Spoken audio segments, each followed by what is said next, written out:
engage. You got the red hat there.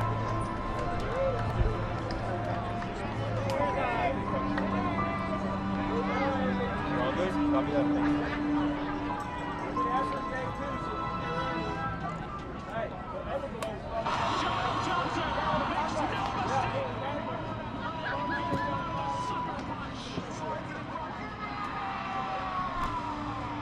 Thank you.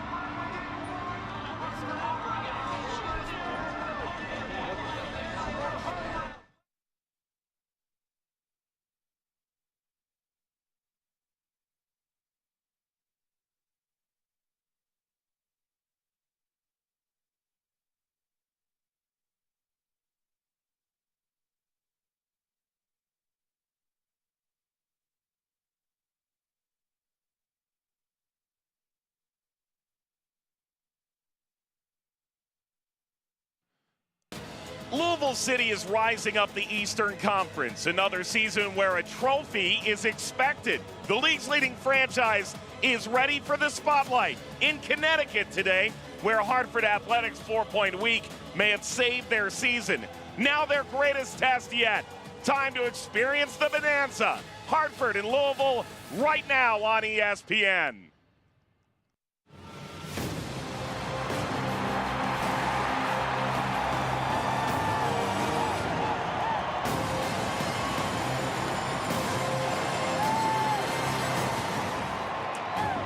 It feels like triple digits in sweltering Hartford, Connecticut. This is Trinity Health Stadium and the USL Championship on ESPN, powered by Hisense, Hartford Athletic, and Louisville City. A look at the Eastern Conference standings. Louisville in second place. A win takes them top of the conference. Meanwhile, Hartford 9 points off the playoff pace. Welcome in, everybody. Mike Watts joined by Devin Kerr. Excited to bring you another exciting USL Championship match, part of 4 in 16 days here on ESPN Networks. Dev, let's talk about the matchup that we have this afternoon. This is a Louisville side that started extraordinarily well and a Hartford side that's still trying to find the grip of the road. I still look at it as a turnaround game for both, though. For Hartford Athletic, we're approaching the midpoint of the season. It's the point of no return for them. The playoffs are still within reach, but they're looking for a back-to-back victory for only the 4th time under Harry Watling. Lou City, they are the precedent in the Eastern Conference. 4 losses in 5. They did get back into the winning column, but Danny Cruz is still looking for form. This is the game that can catapult you back to that #1 spot. Let's talk about this Louisville City side. You see the 2 stars? It's because they've won the USL Championship final twice, back-to-back, 2017 and 2018. They have been to the conference final every single year of their existence.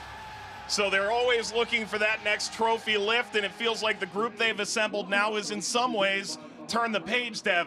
Wilson Harris won't start today, but this entire Louisville attack gets it done in a number of ways. They're pretty incredible, the way that they move from back to front, and we'll break it down and go ahead of the curve. Lou City has become one of the best attacking units in the entire USL Championship because of their ability to create space, but on their own some. Now, we're going to use Wilson Harris as an example.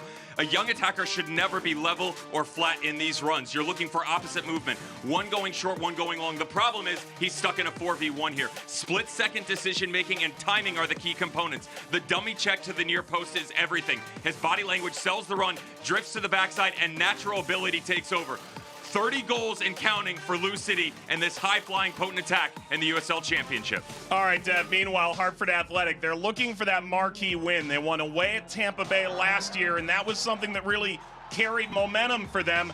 All 3 wins against teams below 10th in the conference. Talent is not an issue for this team. This is about self-inflicted wounds and, to be honest, a little bit of luck.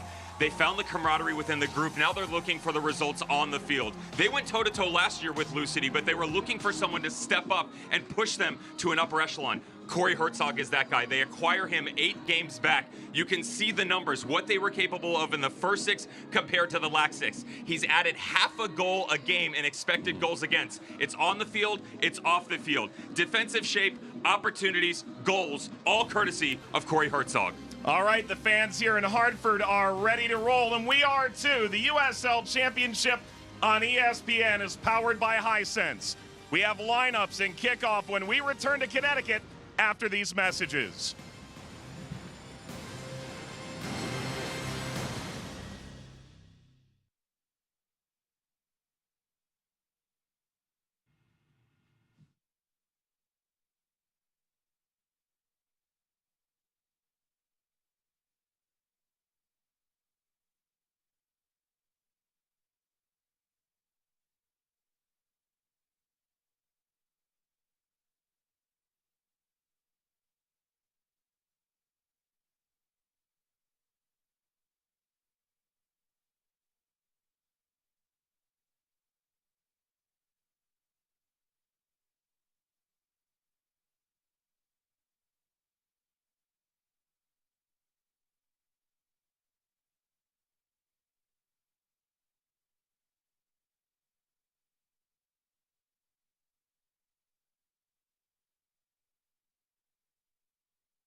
Big news in the championship this week came in the Lamar Hunt U.S. Open Cup. Chicharito and the Galaxy hosting Sacramento Republic on Tuesday night.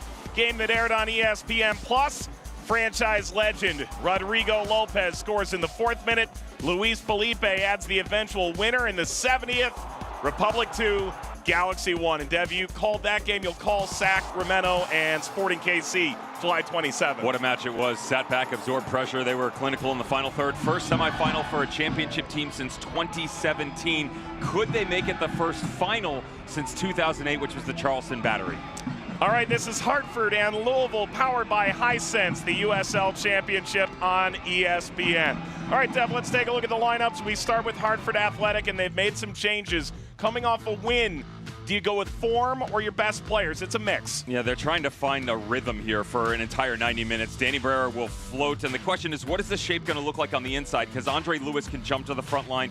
Joel Johnson can actually come to the right flank. Budati will have a heavy rotation at the right back spot. You got to watch that matched up against Enoch Musha-Galusa and Lou City on this front line that will be powered by Brian Ownby in the 9 spot. No Wilson Harris, no Cameron Lancaster. Brian Ownby assumes that role. This is about speed and execution on the wings. Amadou Dia-West Sharpie coming high in transition.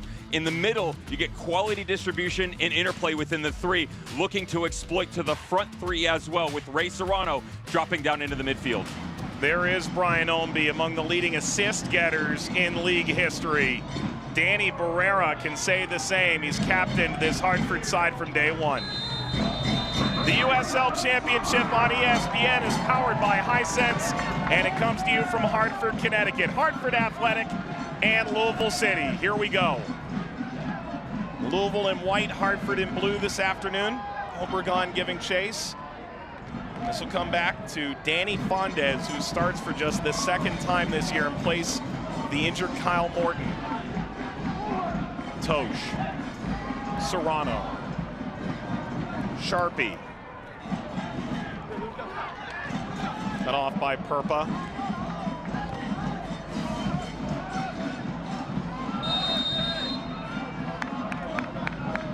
Dev, right off the bat, we see an example of something that we heard from Danny Cruz. Long balls over the top have amounted to half the goals conceded by Louisville this year. They've misread them or they've misplayed them. Hartford has a couple players, Obregon chief among them, who are outstanding at towing that back line. Joel Johnson with a ton of speed. I mentioned Budati coming off of the right-hand flank. But I look at the secondary steps here as well, because when that first ball breaks down, who can come up underneath and help provide the support? Guys like Luca Perpa and Andre Lewis, and also Danny Barrera. It's also because of the amount of shifting you've had because of injury and form on the back line for Louisville. It seems like every single game that they've stepped onto the pitch, they've started rotation in the back 4. McGlynn. Drew Brewitt.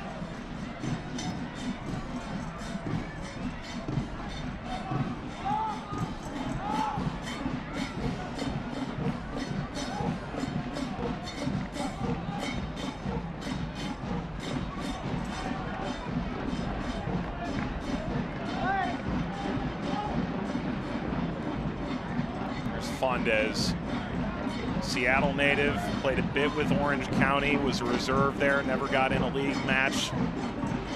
At Tacoma Defiance before that. Spent a bit of time in Chile as well.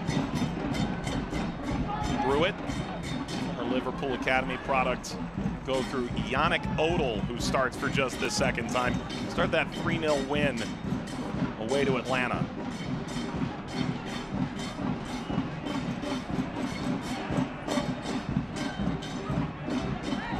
Wynder.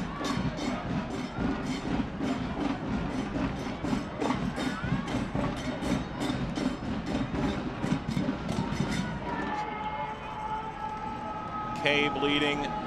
Musha-Galusa.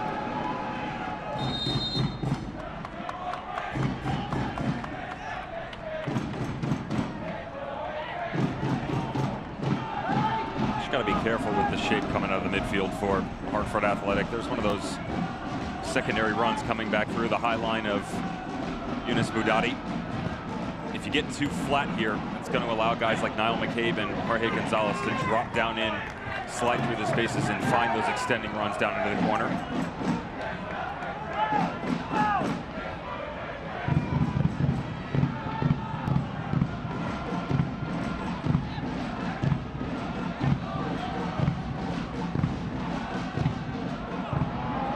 punched long for Joel Johnson. An offside flag has blown this dead as well. Hartford in 2020 made the postseason. 2021 finished 5th in their group, and Harry Watling leads the group. It was a club record 12 victories last year. That does not enough to get them into that top 4. But Dev, he's only 32 years old. It was interesting talking this week. The professional game a lot different than what he experienced in England, where it was more of a development theory. Here you have to win back-to-back games, and you have to adjust to teams that have one objective: to win the game, move up the standings. There's obviously a massive growth curve within that argument as well, Mike. And when you've only ever experienced the academy, albeit at top-notch organizations across the pond, Chelsea, Millwall, West Ham, and then you become the main man, what does it look like when mistakes are made? The accountability level is much different than when you're dealing with young men of 12, 15, or 16 years old to seasoned veterans 26 plus. And he's trying to work his way through it. Serrano off the mark. He's recognized the fact that it is going to take time. Now the question is how long, right? You and I have looked at some performances for them and said, wow, this team can really step up and compete with the best. But in order to maintain that level, you've got to find some sort of chemistry overall that continues to pile on the next match. Beautiful moments within Hartford Athletic. Those moments, though, have to start amounting to points.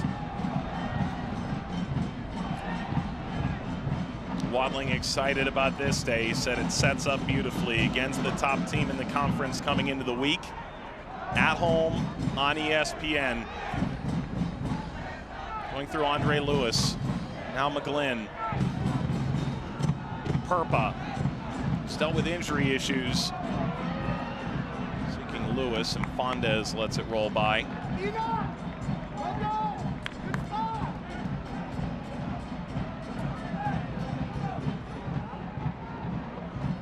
Louisville City led by Danny Cruz, who spent the better part of a decade in Major League Soccer as a player.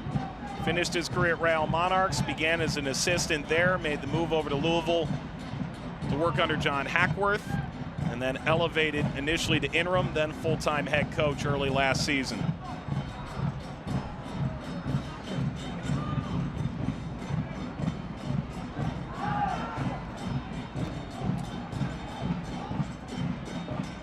And Dev, it's a tough gig, the Louisville City job, because a lot of the players that you remember from 2015, 16, 17 aren't on this team anymore. They've had to steadily turn the page. That's Mushagalusa, Wilson, and Harris up front. Wynder's inclusion, Jonathan Gomez before he went to Real Sociedad. And Danny Cruz has to be the chef of that whole recipe. Well, you could make the argument right now that within the last 18 months, 6 on the field right now were just a glimmer in his thought process last year. Things have changed. The goalkeeping position, obviously Kyle Morton unavailable. Mushagalusa for Ownby, and cleared away by Hartford.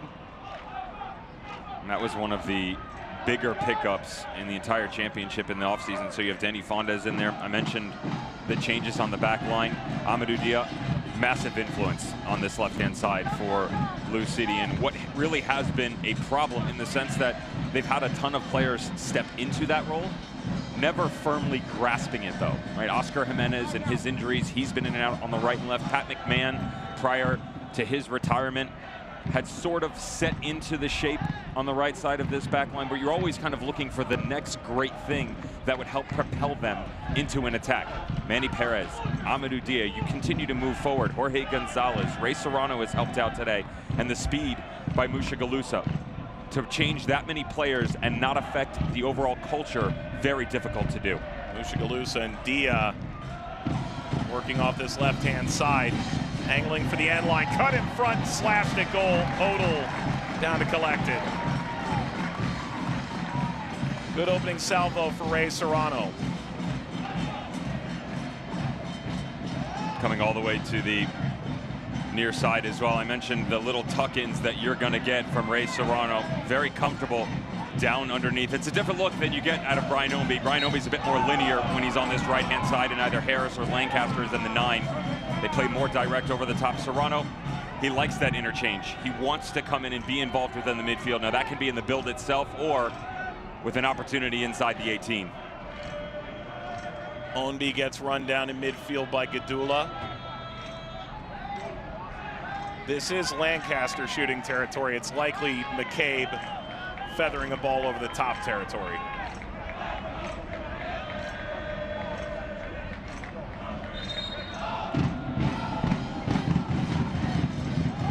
McCabe. Tosh tracking it down. Let it out. Dev, it's almost 100 degrees when you include the sun coming up off the turf. We're likely to have hydration breaks, and Danny Cruz said, look, first goal is always important. We always talk about it. It's always an emphasis, but today's a little bit different. Those are the comments by Danny Cruz. I love the words used by Harry Watling, how things are a little different over the past couple of months. He's gone from skiing to the possibility in terms of weather of surfing, obviously not in Hartford, but working on the golf game a little bit. Gets out and about a bit more, enjoying the great outdoors. It's a brave man, by the way. Take on a head coaching position and then to pick up golf.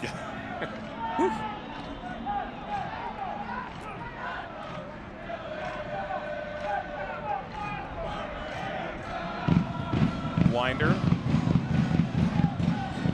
Central for Ownby. Sprinting down the line, Sharpie. Soars through, Mushagalusa is going to give chase, brought down by Barrera. And that'll get out of play. From grassroots to the world's biggest stage, Hisense is at the heart of soccer. That's why we're proud to sponsor both the USL and the FIFA World Cup, Qatar 2022. Did I hear they're giving out a TV later in the game? I did get that memo, to be fair. I didn't have my phone on me, but it will be useful. Like you have time for television. I'm on it. Wait, not watching though. Oh. Lewis. Turned by McGlynn, whose brother Jack made some headlines with his outstanding strike with the U.S. under-20s, the Union product. Into the final third. McGlynn.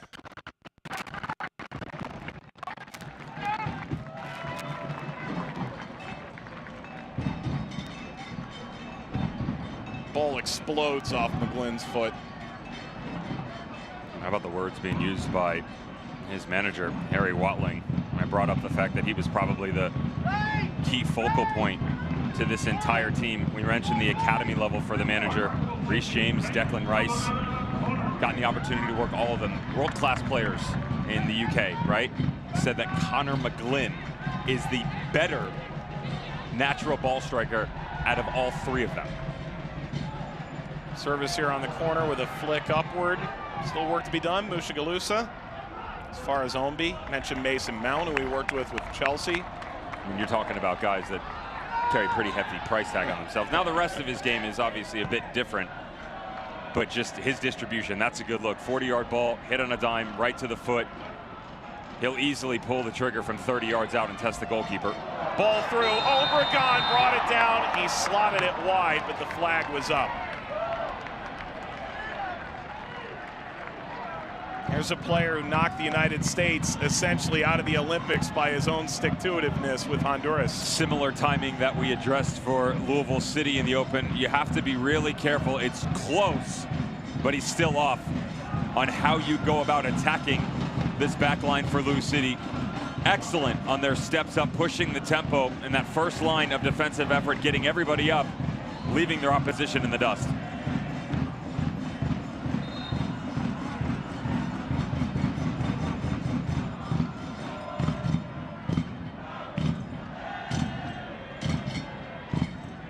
Chadama. Brewitt.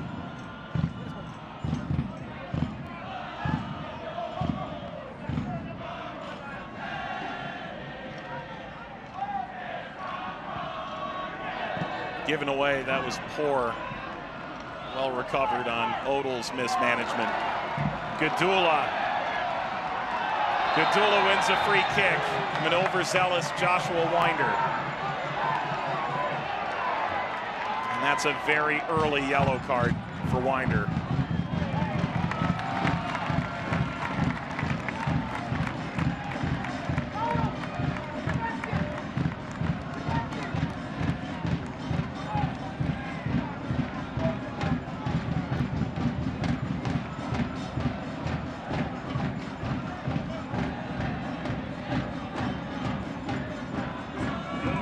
Extended foot from the Louisville City Academy product. We're going to learn more about it at halftime. Already captained the U.S. under-19s. McGlynn. Ball in front. Johnson heads it down. Lewis back. Lewis! It won't count. Flag is up offside.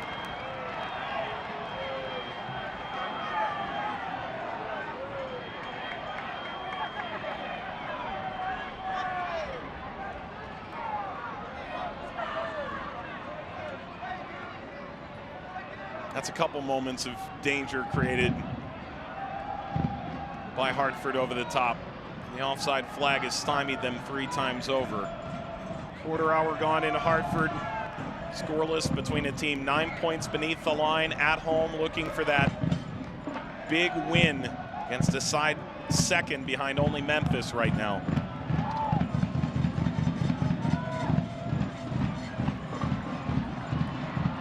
Brewitt. Johnson, Joel Johnson, denied by Fondez.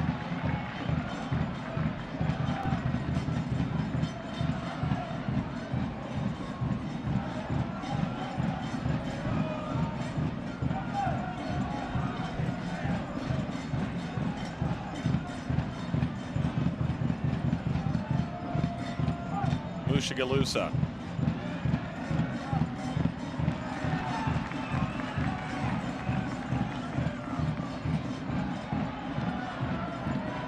You got to be really careful here if you're Lou City. You're getting everything you want because of the fact that they've dropped Racer on underneath. They've got 5 in the midfield.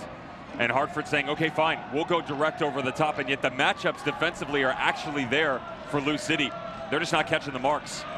That's just a great job in the recognition by Joel Johnson. That's the switch that I talked about in the lineup, Mike. Well, he'll come from the left flank all the way back over to the right and then make the diagonal.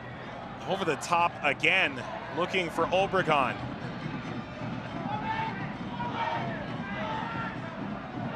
Carlos Obregon back through Lewis. McGlynn, Lewis.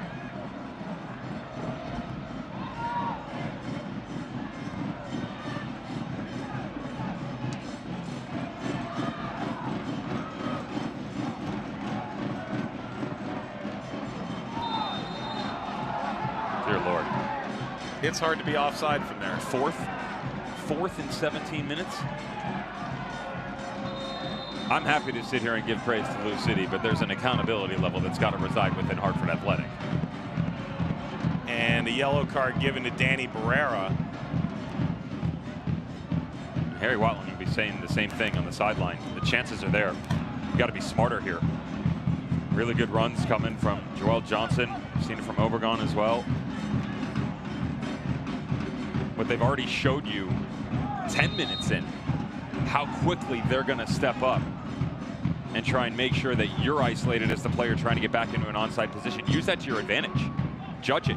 Come with the run, pinch back a bit earlier, and then you can time in and take off, and you give yourself more space to run in behind.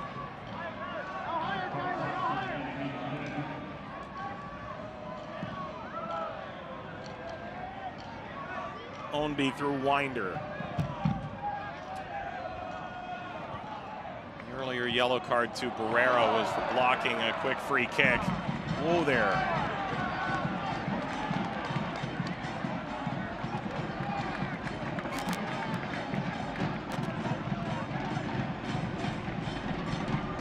Danger.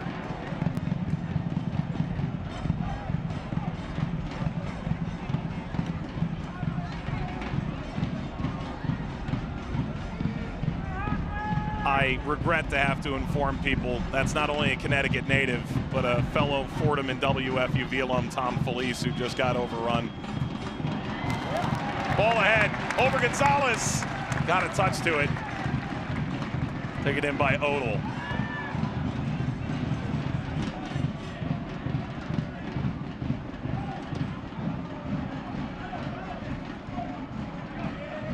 Jalen Gray is the referee for this affair.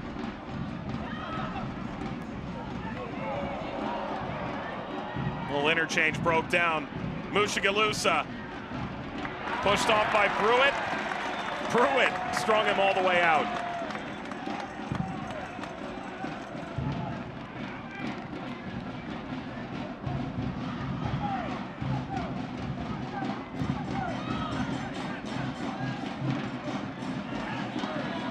Serrano nearly ahead for Gonzalez.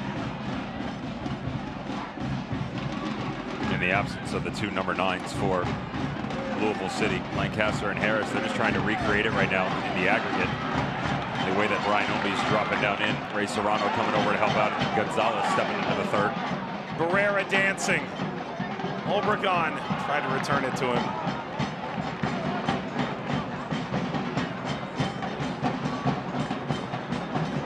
Has the tenor of this game surprised you at all, Dev?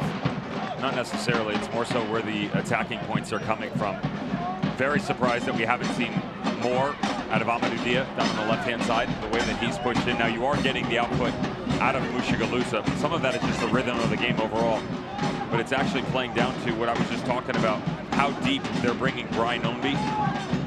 And so when he comes, you've basically created a 4-man front with Gonzalez, McCabe, Serrano, and Obi. So the representation should come in theory from a step on the right-hand side, but it's not there. So they're relying on what's already in front of them in the middle, and then that initial step on the left-hand flank. Amadou Dia then has to watch the runs from Perpa, the diagonals coming over from Johnson, Obregon, and of course Danny Barrera maintaining possession. Tula. Tosh was there. Gonzalez. Here's Sean Tosh.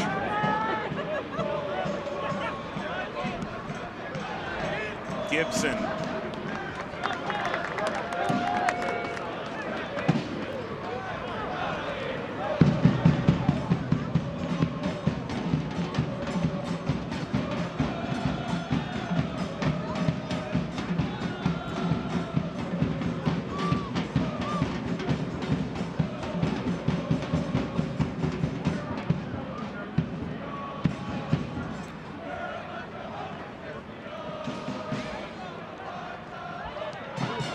Beautiful. What ball movement by Hartford. Gadula had Johnson streaking through. Said it's McGlynn. Here's Joel Johnson. Spent time at Valencia and Real Madrid. Perpa. I mentioned to you coming in about how they've been able to produce some high-quality moments. That's not one of them. Fifth one, 23 minutes in. Continue to beat the drum. But that's a real good example of what I'm talking about, where playing out of the back very efficiently through the midfield. The ball comes up over the top. It's not hit exactly to perfection. Joel Johnson then doesn't attack it, and there's also no run coming in support. So you do all of the heavy lifting to get yourself the opportunity of the open road, if you will, only to pull over and act like you got a flat tire. And that's not the case. Johnson's got to step in, attack with space and speed. That's what we saw last year under Charlotte. Can Logan Gadula come up over that last shoulder and help out? I understand that it's a two-way attacking front here because you got to maintain the balance defensively. But in order to beat teams like Louisville, you have to be willing to gamble a little bit, and that's one of those moments they missed.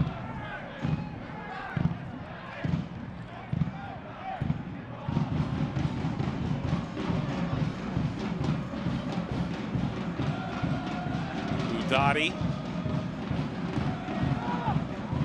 slid back as far as Pruitt.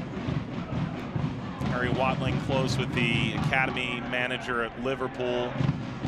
Said one of his best friends coached him as an under 23. The 25-year-old coming into this Hartford group. solidifying the back.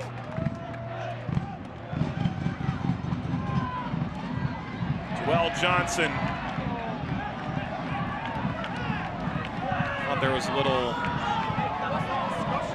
aggression there from Tosh.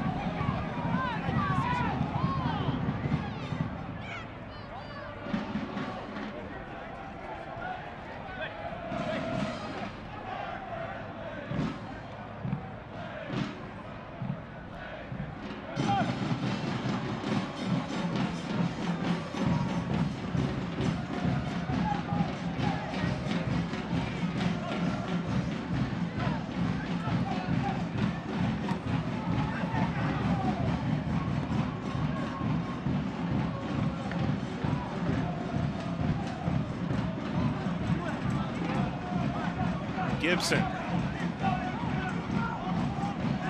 Working through Serrano, out wide from Ownby. Heavy, heavy overload.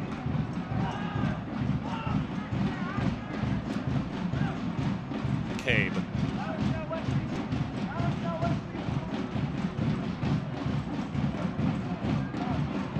Over the top, Ownby. Ownby touching that back.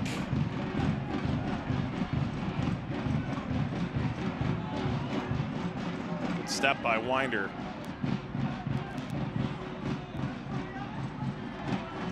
Jorge Gonzalez. 25 minutes gone, scoreless, but not without chances.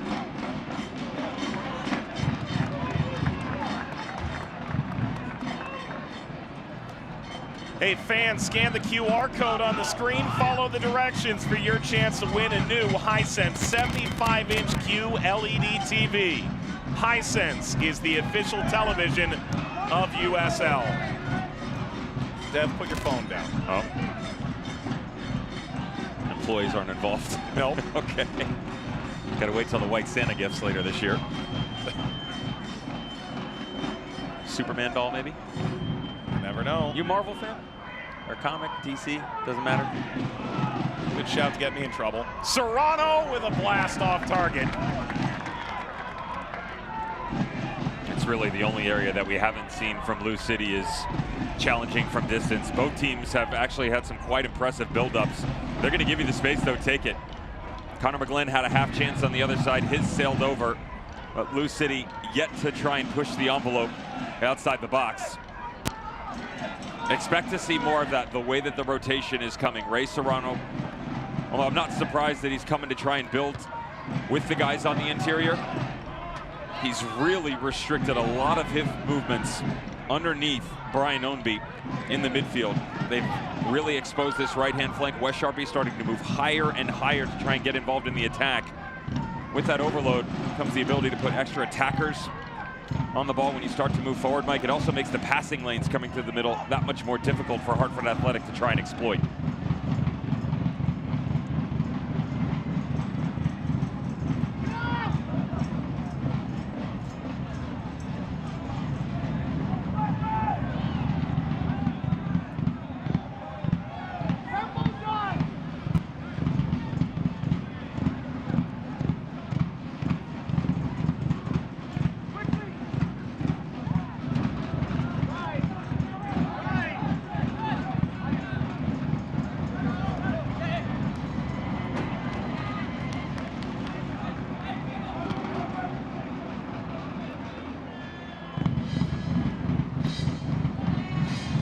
Start of a busy day of championship action that'll continue on ESPN Plus throughout the night. Hartford and Louisville, the lid lifter. Yesterday, Las Vegas, home victory against Phoenix. Surprising for sure. Phoenix has lost 4 in a row. A 1-0 San Antonio victory at Colorado Springs yesterday. Definitely the 4th time in the modern era of the league that the teams ranked 1st and 2nd overall at the beginning of a week met. Give it go broke down, and Brewitt's there. A little surprised that the biggest spot of fireworks that we got out of that game was an own goal. True enough. That Memphis-Detroit game, the Ben Pierman Derby. A 1-1 draw in the month of April. Memphis went out 1-0. Detroit able to come back. I thought you were calling for another 1-1 draw. No, I am not. I promise you, neither one of those managers won any part of that. Sporting Kansas City fans can get a look at Sacramento before their July 27th Open Cup meeting, taking on Monterey Bay tonight. Hartford trying to dish this over the top. There's a lot of contact, and Wynder, who's on a yellow card, effectively fends off Obregon.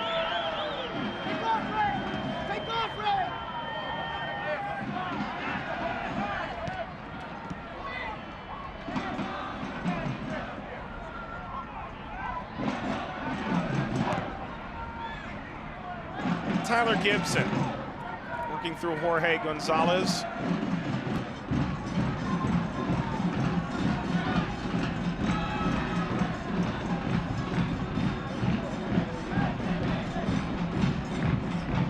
Serrano by Johnson continues through Sharpie.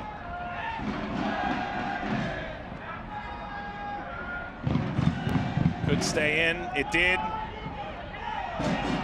Ball across on B.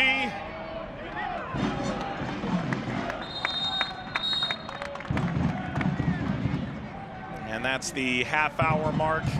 And with temperatures around 90 degrees at kickoff, we've gotten to the time of year, Devin, hydration breaks. Cooling breaks? I'm with the cooling break, absolutely. 88 start of the game. Temperature's going to continue to rise. Yeah. Water, salt tablets, Gatorade. Makes sense. I'm with it. 31st minute between Hartford and Louisville. You see Josh Wynder there in the background. He's not the first with a lot of praise. Jonathan Gomez, at 18 years old, was the 2021 Championship Young Player of the Year. He was sold off to Real Sociedad, played in the B side for the La Liga Giant. Gomez coming back to training this week. Danny Cruz, the head coach, along with John Hackworth, that gave him his start. And Jonathan Gomez already starting to get a good feel for the European waters over there. 26 appearances, 2 goals and 10 assists last season. Already double-digit appearances for Sociedad B in La Liga too. It's really impressive to listen to the comments coming out of Lou City and Sociedad and how he's just naturally acclimated to that environment, like he was meant for it. Lou City, it's one thing to look at what could be. It's another to what is actually happening in front of your eyes. And other notable transfers, the exact same thing that have followed suit. Diego Luna in the transfer a couple of weeks ago to Real Salt Lake. Kobe Henry, the massive one that shook USL Championship for Orange County 2 weeks ago. Damas in the offseason, Gallegos selling left and right. These are high commodities now coming out of the USL Championship. And Dev, it was kind of funny watching social media, Reddit and Twitter just collectively lose their mind in a good way about Diego Luna's performance in the under-20s in CONCACAF this week. It's great, and I'm just happy because you're starting to get the recognition, right? I mean, a lot of people within the environment have seen that writing on the wall for a long period of time, but to others, whether it's within MLS, if it's in the UK, if it's in Scandinavia, they sort of looked at it as written in pencil. That's not the case anymore. These guys' names are inked in Sharpie for the impacts that they've had here and what they've been able to do immediately with the youth national team squads and the teams that they've joined. Now, if you're a young player in this country or you're excited about the future of the U.S. national team, good chance you're going to want to stick around at halftime. We'll tell you a little more about Josh Wynder, about his walk-off penalty against St. Louis City SC2 in the Open Cup, and how a young player and his brother have both made good on the promise of the Louisville City Academy already. There's Wynder on the ball now. Ball leaning through. Louisville right off the back, coming out of the cooling break, win a corner.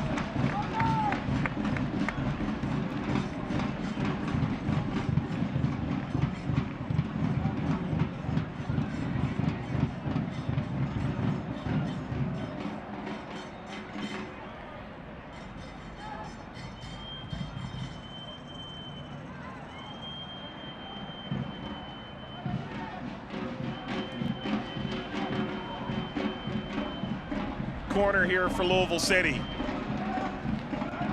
Didn't reach Mushagalusa. Try again from the wide area. Niall McCabe curling. Header away by Budati. Gadula.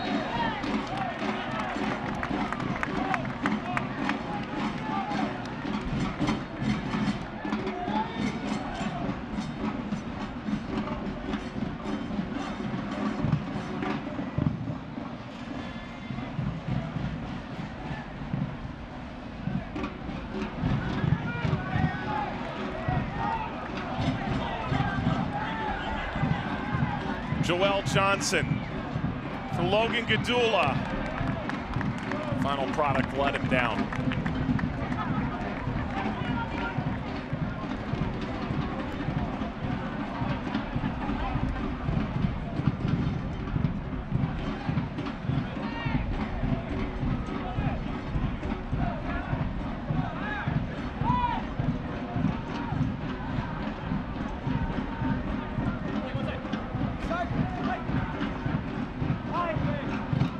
Louisville has won every match in which they scored first this year. Hartford, no points when they've conceded the opening goal.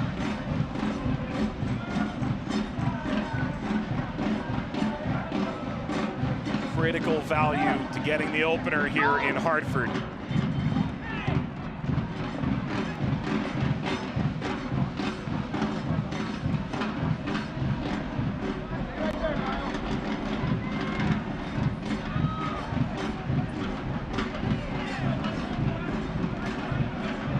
Nowhere to go.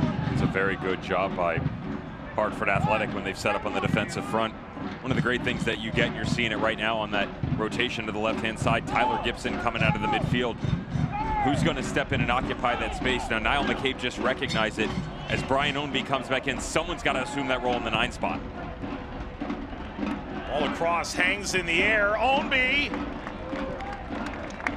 This is better, though. This is exactly what I'm talking about. And even though it's a second chance from Brian Ownby off the pinch in by Mushagalusa, this is where they've been lacking when they get about 15, 20 yards from goal. As deep as Ownby comes here, he's 45 yards from net. Nobody else was stepping into that central spot.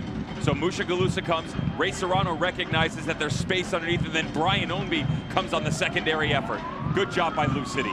Niall McCabe. The header touched further by Sharpie. Away by McGlynn.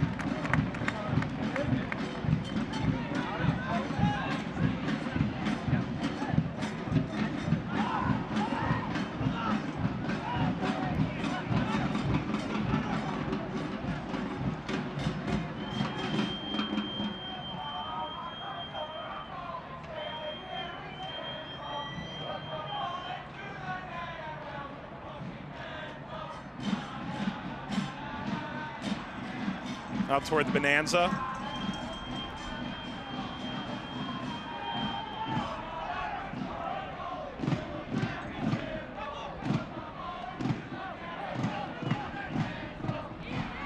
Sharpie leading Serrano. Good turnaround. Johnson floats it up.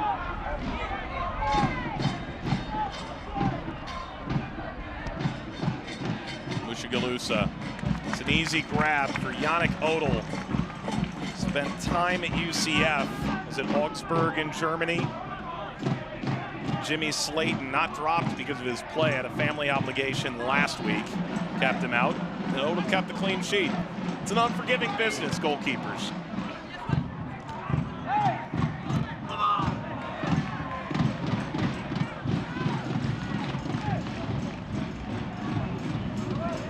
This has been as steady a performance as Hartford has produced this season.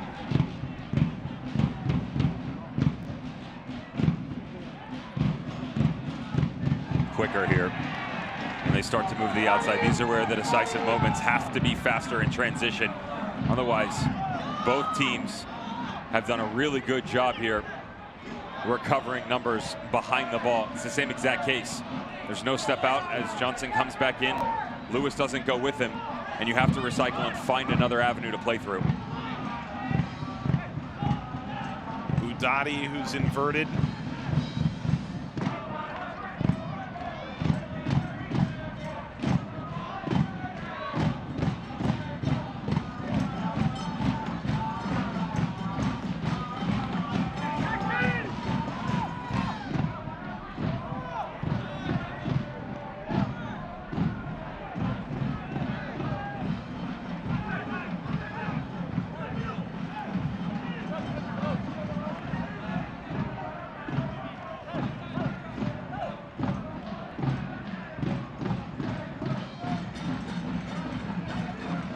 That's Tosh.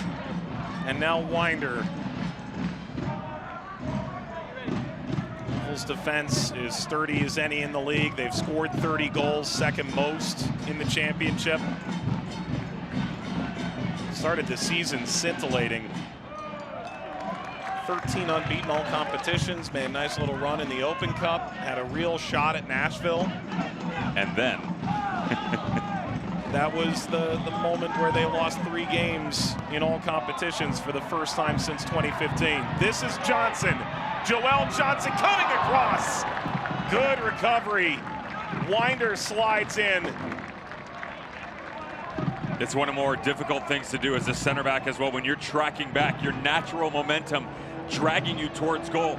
You're trying to occupy space, provide yourself time, and then understand that the runs can come from behind you. This ball could have easily come back over the shoulder, but there's a quick little look by Josh Wynder to see that he's got help from Amadou Diop. Obregon over the right side, so he knows that this ball is only going to one spot, and he's just got to step into the space.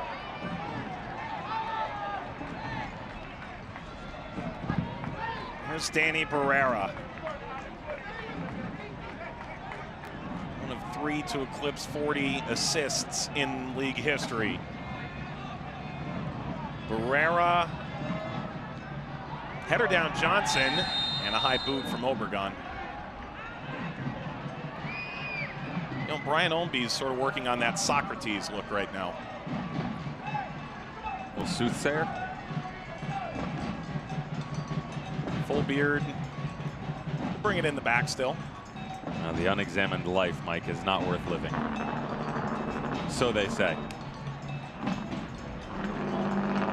Ownby 11 assists, a career high last year.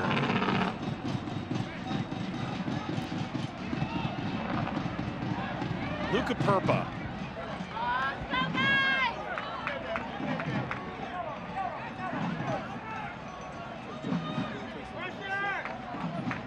Tosh. There's Wynder. Devitz, Dia, Sharpie, and Tosh alongside Wynder. So you've got a 17-year-old, 29, 30, 29 with him on the back line. Ball's successfully pushed away by Fondez. You've been in those kind of environments. That's not easy. It's not that it's not easy. It's that and then so much more to it. I would say that the more difficult part actually isn't for the veterans right now. It's for Wynder. Right. Because of the fact that others around him have really been struggling with their game. Good look tonight. We've seen a couple moments from Sean Tosh on the right side of the back line of that center back spot underneath Wes Sharpie. Struggle with decision making. There's no real conviction with them playing off the back line right now. There is with Josh Wynder. Decision making a second ago, getting stuck in on the tackle. Set pieces on the other end, we've seen that. The physical presence that he brings and maintains at just 17 years of age is quite astounding. Ball bouncing in front. Snatched by Fondez. Obregon among those who threw his foot out at it.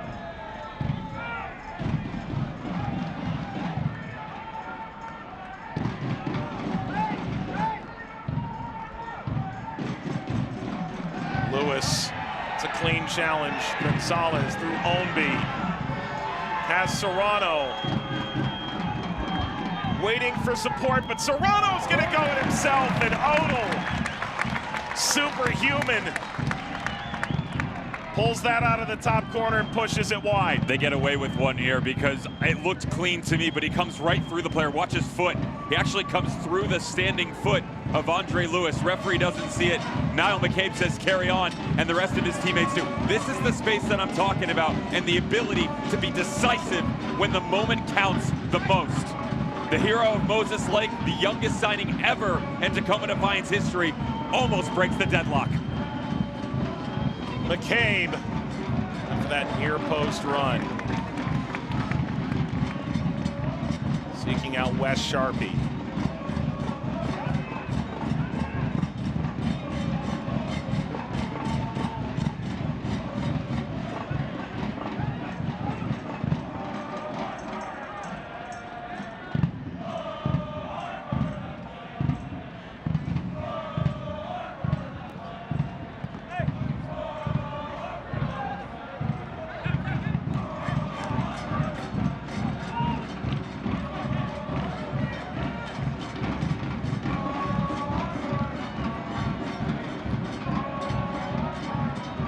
Dottie toward Obregon. Falls for Joel Johnson.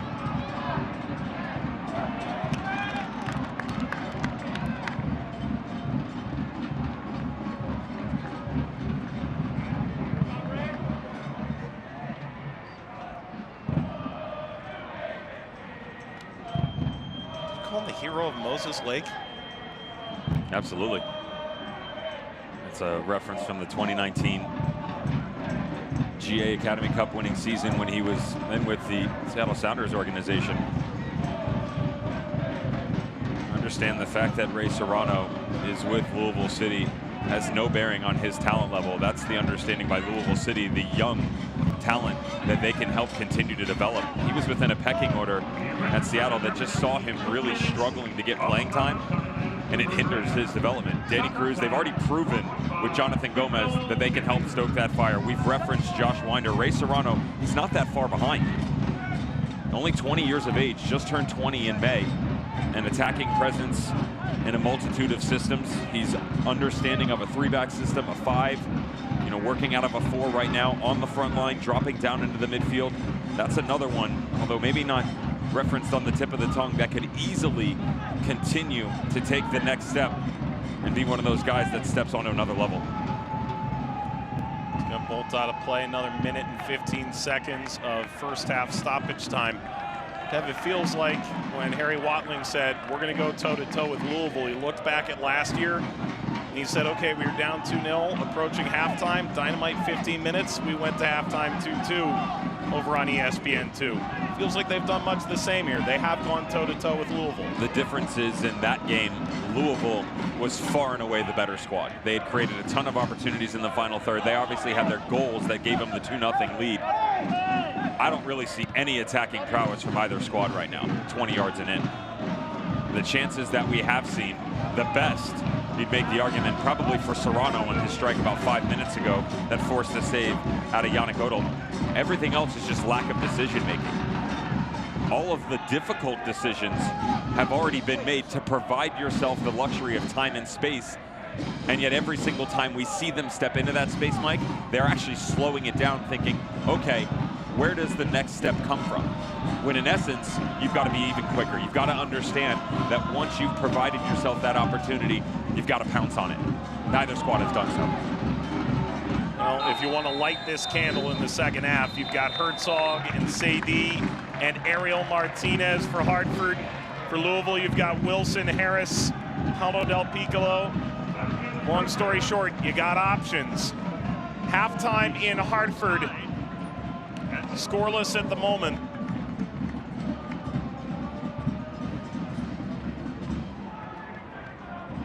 Coming up at halftime, we'll tell you a little more about Josh Wynder, why he may be the next to go. We may even get Devin to put his name on the line in the second half, describe a few other players that could be part of the future, either at the higher levels in Europe, potentially in that U.S. national team.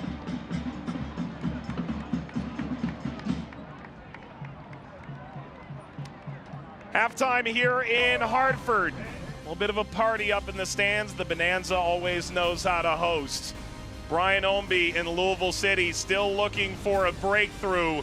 In Hartford, indeed, toe-to-toe, the team in second in the league.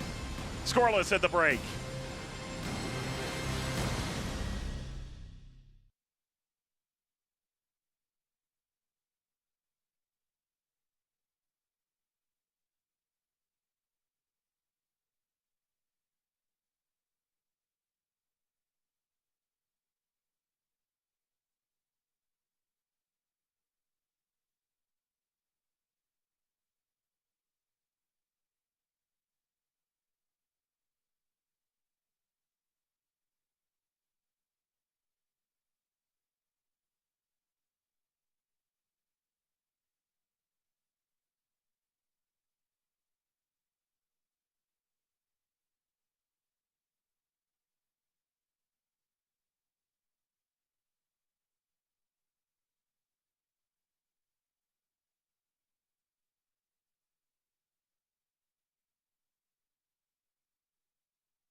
Louisville City and Hartford Athletic. Their academies are already producing pro players. And Josh Wynder has hit the gritty in front of 10,000. He's captained the U.S. under-19s, and he's gained a starting place in his hometown club. Developing in the Louisville Academy since its inception, people in Kentucky will tell you this is just the beginning.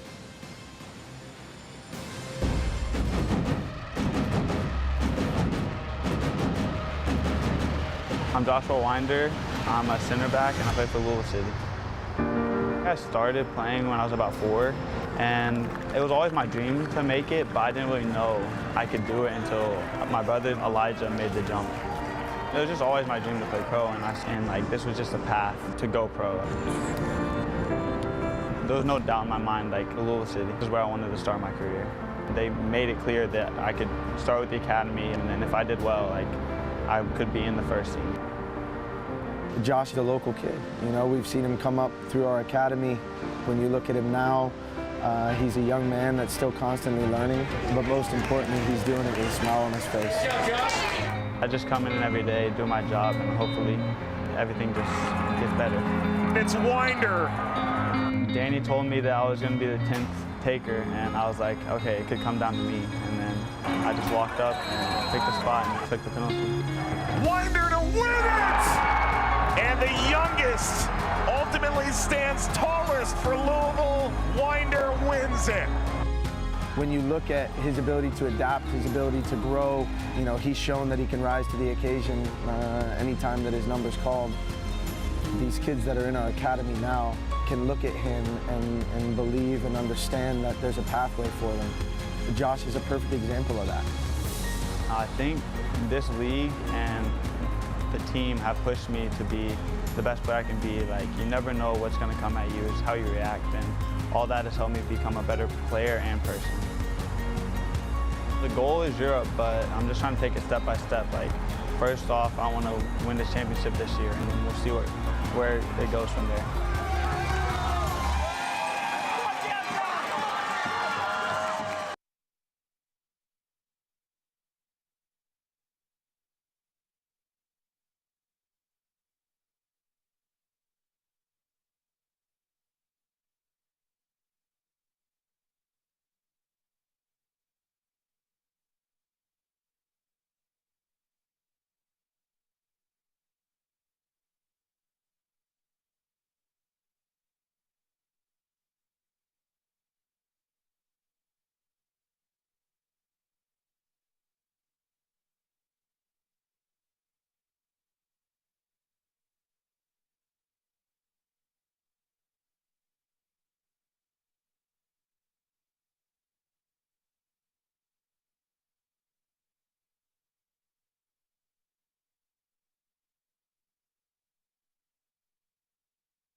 We welcome you back to the USL Championship on ESPN, powered by Hisense. It's 100 degrees, so maybe you're in a little bit of a smoothie mood, trying to get things... Oh, there's Carvel.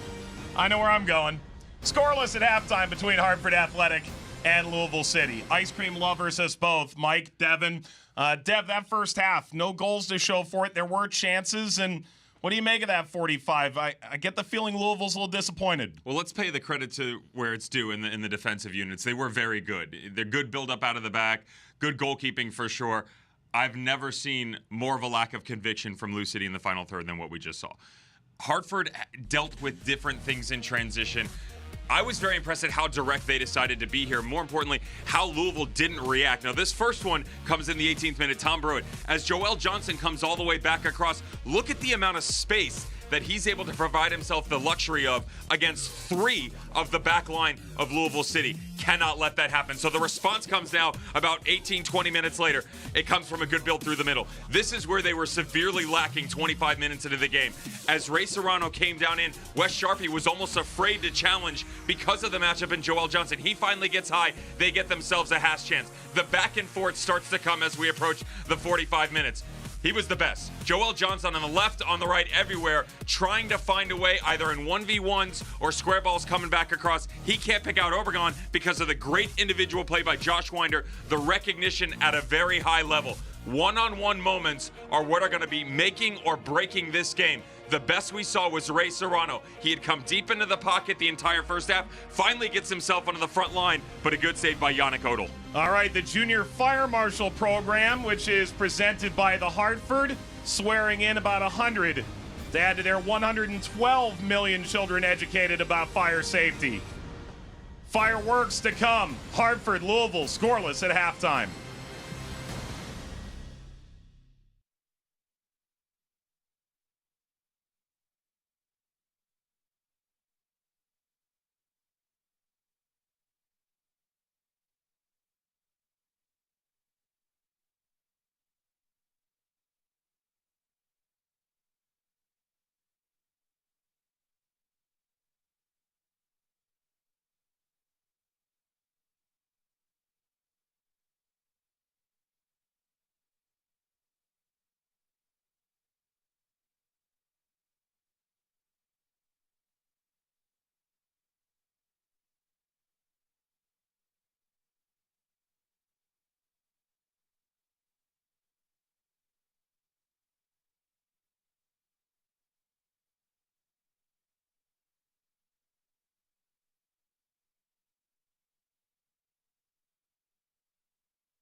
Welcome back to the USL Championship on ESPN, powered by Hisense. Later tonight, Dev, a cornucopia of options. What do you like? I like San Diego Loyal and Indy 11. San Diego Loyal have been hovering right at that top spot for the Western Conference, but they're looking for supreme relevance within that top spot and giving them the number 1, the number 2. Indy 11 sort of drifting around the playoff line. They've been in and out of form, plenty of talent, but they're looking for consistent results. All right, Dev, these two sides looking for a little more consistency on the offensive end. There's the whistle. On to the second half we go in Hartford, Connecticut. It's a gorgeous day. Hope you're enjoying your summer inside for a couple hours. It's Hartford Athletic taking on Louisville City. Louisville second in the Eastern Conference. A point here moves them 1 behind Memphis. Looking for the full 3, top of the East, still within their sights. Well, Hartford's trying to move back within a couple games of the playoff line with still half a year to go. Come on, D! Brewitt. Hi, Josh!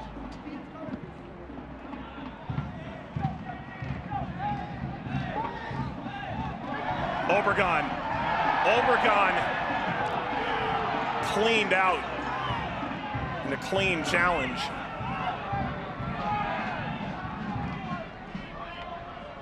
Dia and Tosh living dangerously.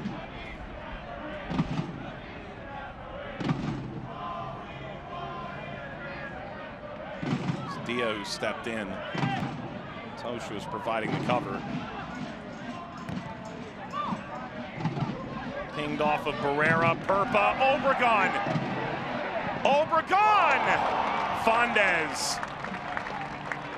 He's looking like the man so far. 1 start on loan out at Northern Colorado with Hailstorm FC, only 2nd start for Lou City. Pretty sure the United States men's national team qualifying the Olympics last year had something to say about the run that just came from Obregon. He was the decisive reason they didn't make it. You get him into open space and one-on-one, and 99% of the time you can bet that this hits the back of the net. But it's a true testament to Denny Fondez, because in the absence of Kyle Morton, Danny Cruz, the manager of Lou City, says, do not sleep on our goalkeeper. He will be just fine. Short corner, Perpa. Angles through, looking for Johnson, came off of Ownby. Be a bit disgruntled at halftime. You get the feeling a number of Louisville City players were from what we saw.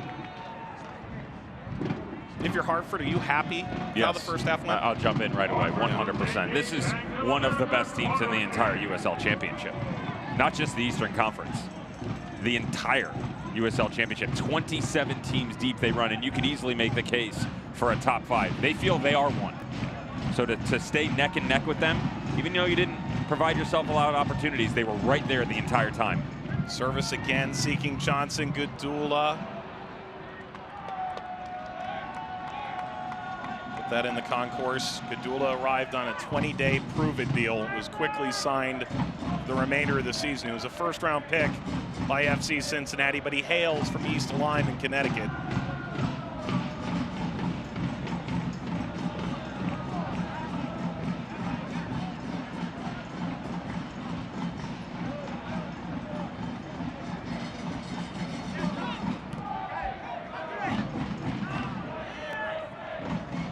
Ball rolled through, it's Perpa. Hartford is eviscerating Louisville out of halftime. Perpa delivers, Johnson in front, Fondez. If he doesn't intervene, it's a tap in for Obregon. Notice how rapid the decisions are coming, though, for Hartford Athletic. That's where they missed in the first half. More numbers in the transitional moments as well. We saw a lot of Joel Johnson and Obregon in tandem together. Now you're getting 4 and 5 running at this defensive front. This is unfamiliar territory based on the season at large. Mushagalusa sends Ownby barreling wide. Wilson Harris has been a bit nicked up. He is available off the bench. No Cameron Lancaster for Louisville.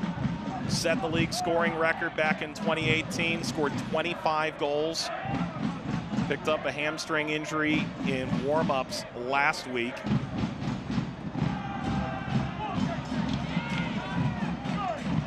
Wynder, Mushagalusa. Bypass Barrera, who drops in. Ownby, heavy touch, leading for Dia.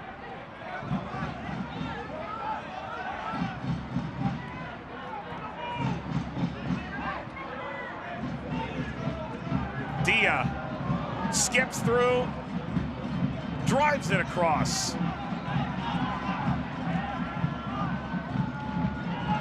Jadama was there and Johnson as well. Brought down, that's expert stuff from Dia, seeking Ombi.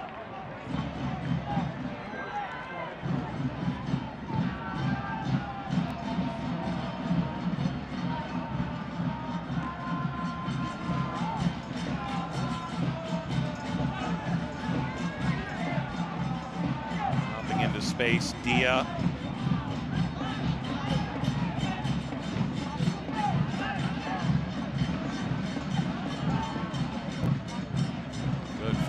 To keep it. Connor McGlynn. This ball bounced all the way out. Hartford and Louisville scoreless here at the break. And a flurry of chances in the 6 minutes since.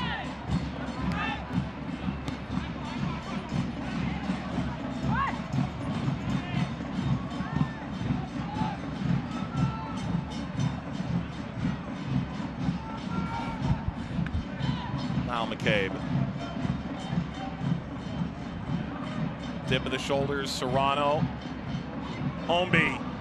Ombi! Simple for Odell in the end.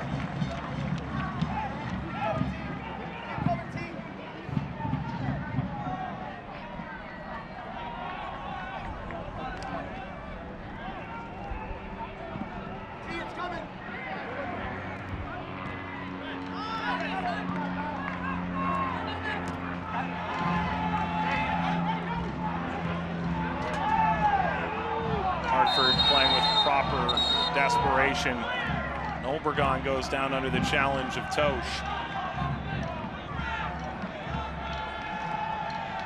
This is pretty impressive to me on the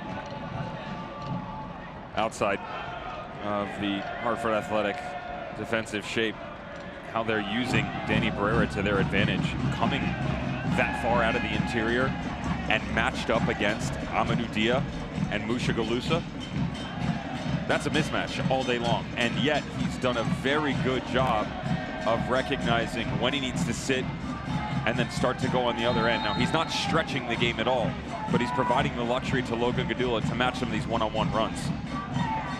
Barrera, a second bite of the apple.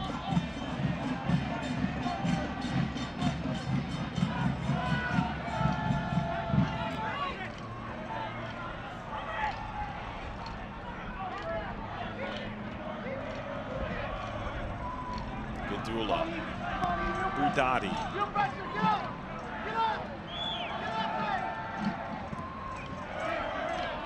Over the top, flag is up, this is offside. Hartford with a growing fan contingent, but notably it's Seaton O'Connor up there, noted front row guy, 3-time most valuable Danette, also 0-time least valuable Danette. A couple rows back here in Hartford. Seaton O'Connor and his son there, future Hartford Athletic Academy player Kieran, taking in the game. We think maybe the O'Connors not too far down the line are going to be coming out to watch Kieran try out here with the pro team. This is Ombi cutting across. And Dev, I spoke a little bit with Seaton this week, and he goes, this is an academy team that sprung up out of the ground in a club from my hometown. That's pretty amazing, and he's really quite involved. Enjoying an adult water, I would imagine, no doubt. Yep. Little midday, afternoon soiree. It's pretty impressive to see the fan base that they've established in such a short amount of time, because it's Seaton for sure, Mike Furman, another one, and as he goes by, Damon Tweet. I don't know the last name because I haven't been privy to that information. He doesn't want you to know the last name. He's played the cards perfectly, but they have a podcast called Nutmeg State, and from day one, their ability to provide fans the opportunity to engage with the players, get a behind-the-scenes look with, it's been Roddy Jaidi, Harry Watling, of course, Puma, Jimmy Nielsen, back in their inaugural year of 2019. The coverage that they've given, very impressive. And it's fun for fans, too. Yeah. They want to know what it's like to be around these guys. Not us, them. True. Jadama's gone into the book. His third yellow card this year. It's Niall McCabe feathering this over the top. Falls to the backside. Kept alive somehow by Gonzalez, but it already cleared the line.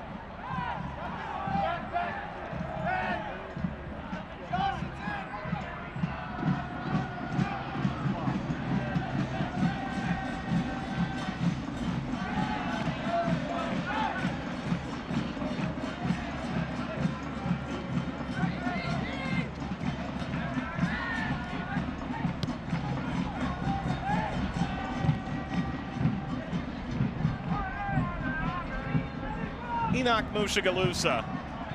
Wow, Bugatti.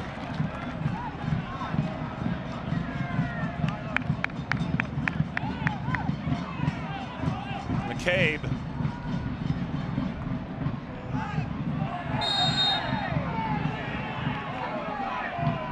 Didn't go there for Gonzalez.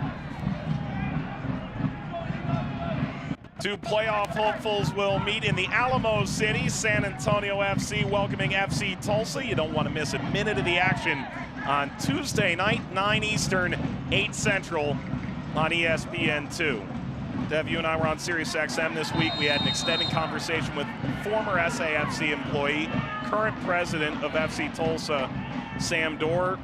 Michael Ensian, who you and I both enjoyed working with as the head coach at Tulsa, parting ways with the club last week.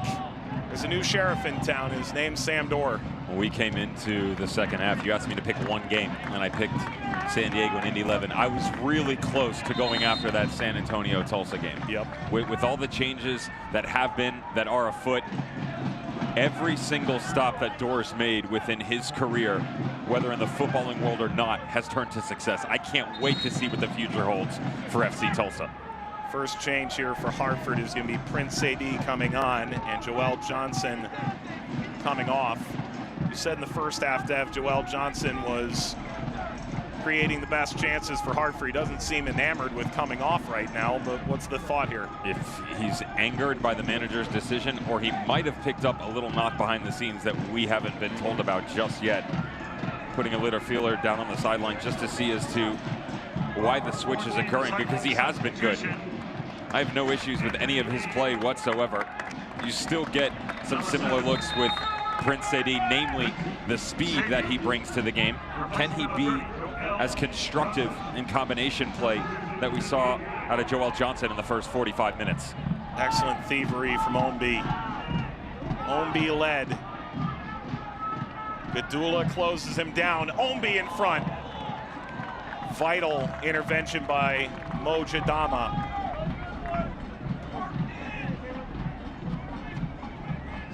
Good thing, because he's actually the one who gives this ball away. I mentioned some of the lackluster decision making in the first half by the guys up top. That's actually funneled to the back line here. A couple of minutes into the second half. Look at all the runners. Got to do better. That's a really good ball to Jorge Gonzalez, but there's less pressure on the other two runners on the back post and the penalty mark. Service for Louisville City. Wynder on a full sprint. Spoken like a true center back, who's probably given it away and atoned from time to time in his playing career. I made up for it in goals. Yeah. Some of my own.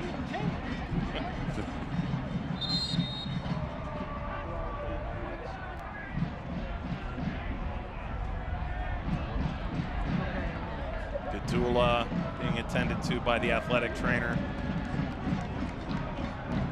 Good news is there appears to be a thumbs up there from a head coach in Harry Watling with no radio in his ear today.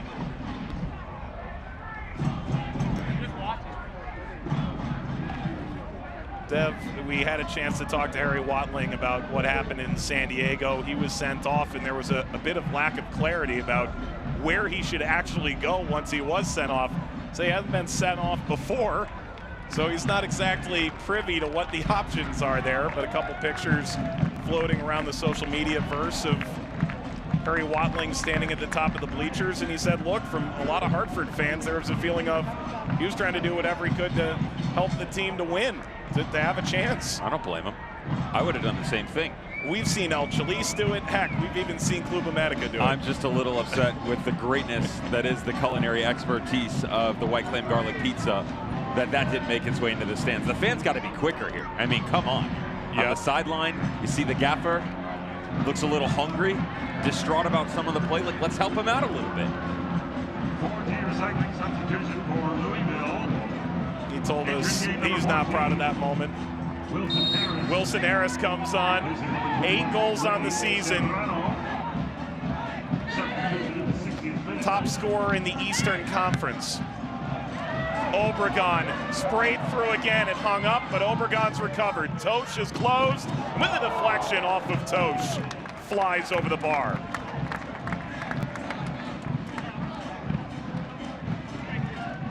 Is that the soccer equivalent of a wedgie we just saw? The ball hung on top like that? The problem that he run into here, though, is the angle is extremely difficult. Good job by Sean Tosh coming over, helping out. Gets him into a 2v1. How about Josh Wynder, by the way, on the backside of this? You can't stop singing his praises because he starts the initial close down. Then when he gets the help, he recognizes that there's an extra bit of pressure coming up through the middle, peels off, and locks that down. Ash Appalling comes on, the full Haitian international. That's it for Logan Gadula, who went down with an injury a moment ago. And a corner here for Hartford Athletic.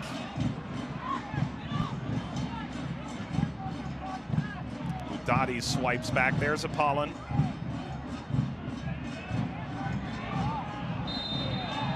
Offside flag goes up. That was so well worked.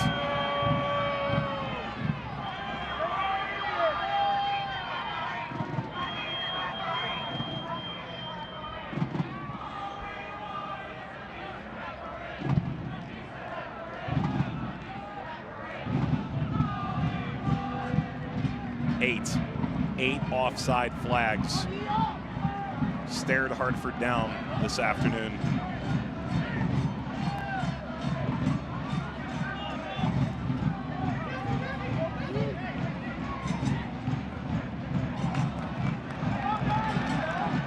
Lewis sprinting into space.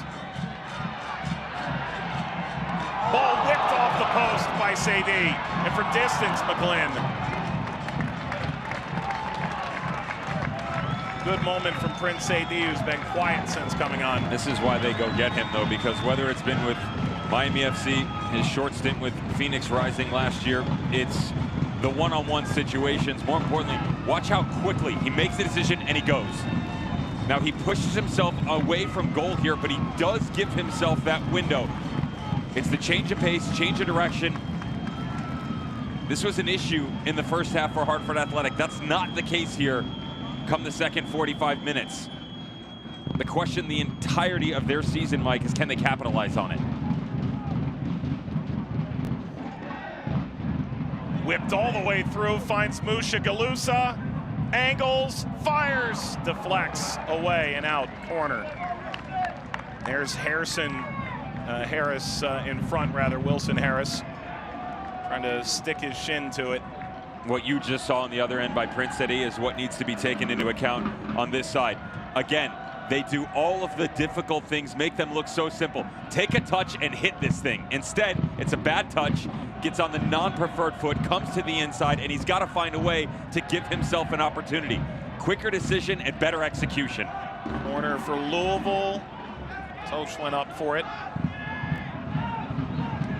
Wilson Harris. Amadou Dia speeding down the line, cuts it across, header, snapped in. It's another one for Sean Tosh. And Louisville City tucked in, locked in on the road.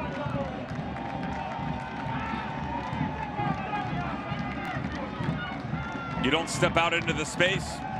You give your opposition opportunities and time, all of which seem to be the Achilles heel for Lou City on their own defense in the first half. Not the case here. This is a great run by Amadou Dia. Danny Barrera does not get the help, and as good as he's been, he's just isolated. 2v1, where's he supposed to go? He's got to defend both players. Amadou Dia, all he's doing here is setting this into the danger area. The cutback, a little bit of pinch on it. That English allows it to sit up, and he's got a multitude of options to run up underneath it. The best of which ends up being Sean Tosh and his 4th goal of the year. 4 for number 4. And Louisville grabs the advantage here in Hartford.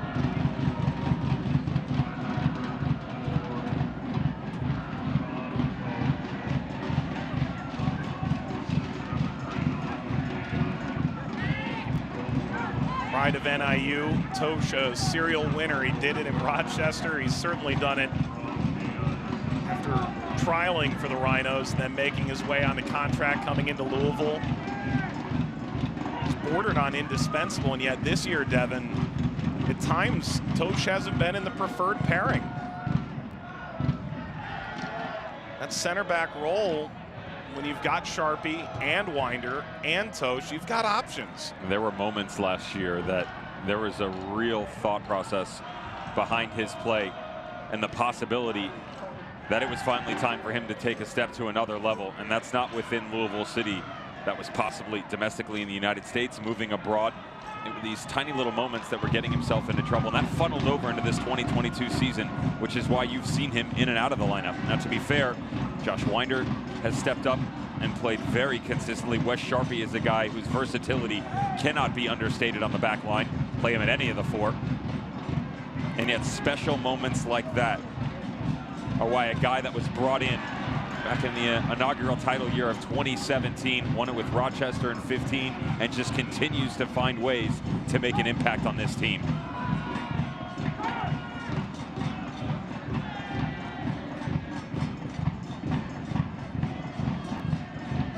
Hartford's only taken 1 point, and they've conceded first this year. All other instances, 3 wins, 2 losses, and a pair of draws.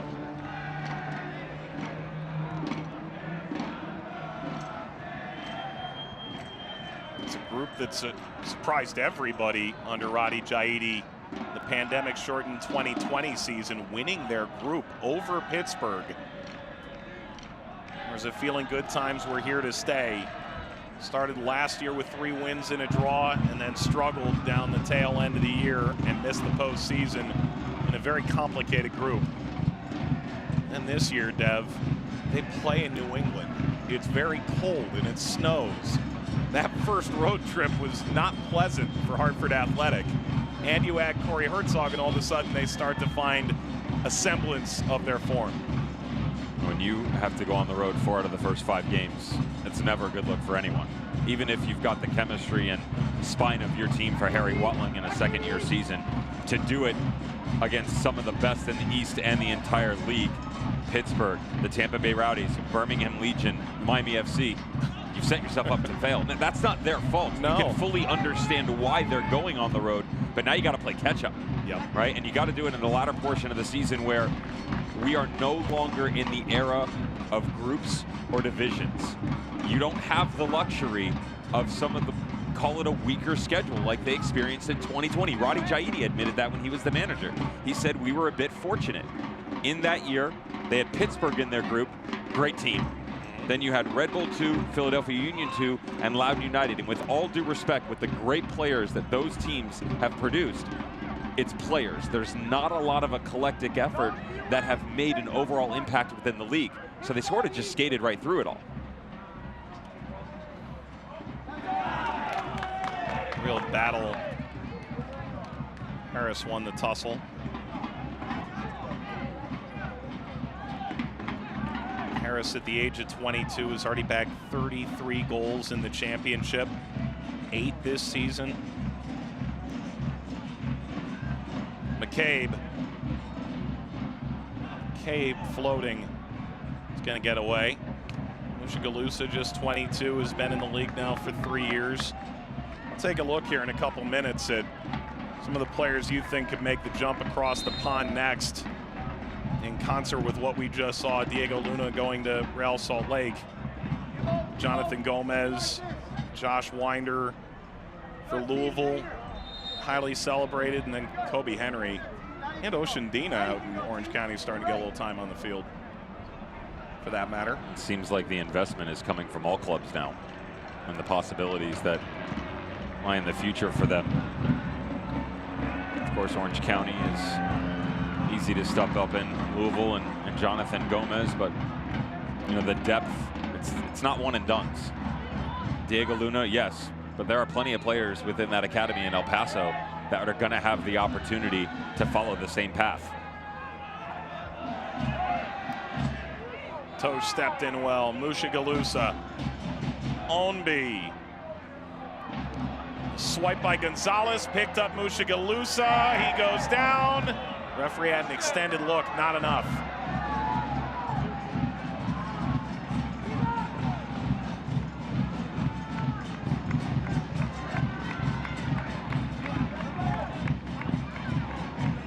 Barrera.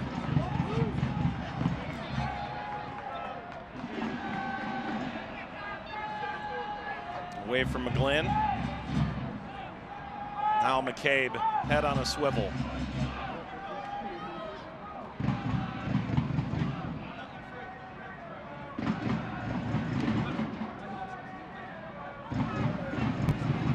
From grassroots to world's biggest stage, Hisense is at the heart of soccer. That's why we're proud to sponsor both the USL and the FIFA World Cup, Qatar 2022. Harris, out of room. Louisville taking the lead through Sean Tosh in the 64th minute. This is the USL Championship on ESPN, powered by Hisense.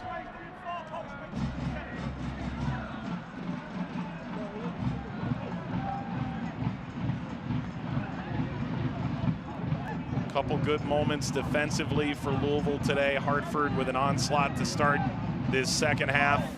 Fondez coming up with a couple massive saves. Offside flag goes up.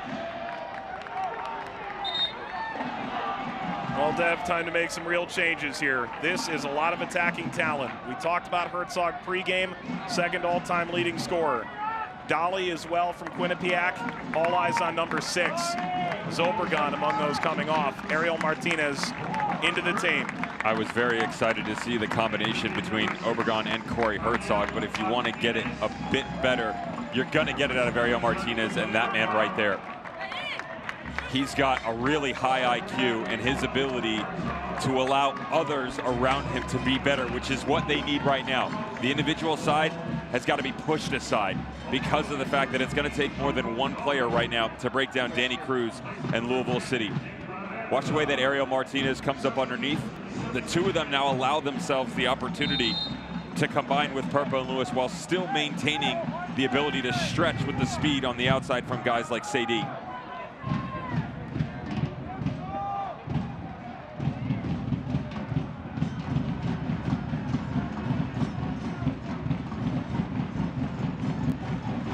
That's the 5th and final sub for Hartford.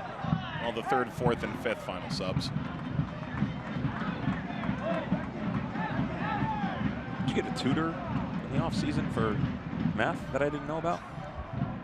I'll recommend you a name. I'm happy to split the cost. Sure. You and I both know that I struggle with the maths. Held over the top.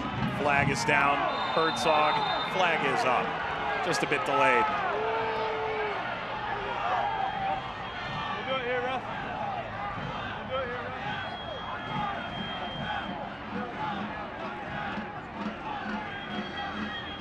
ref. Louisville's going to make a trio of changes here in a moment as well.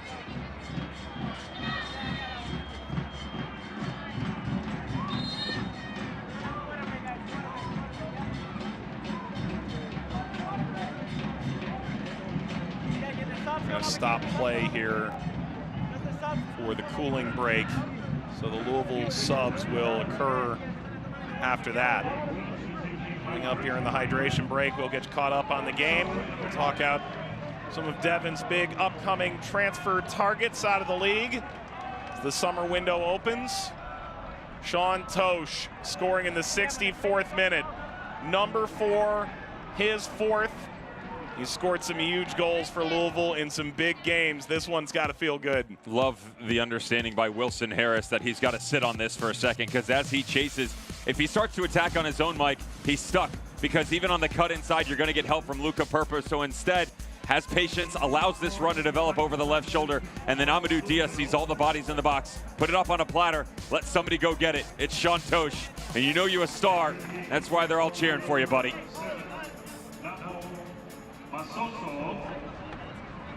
So Tosh, the opening goal here for Louisville. If the scoreline stands, they will be top of the Eastern Conference, at least until Memphis plays later today. Then we'll see.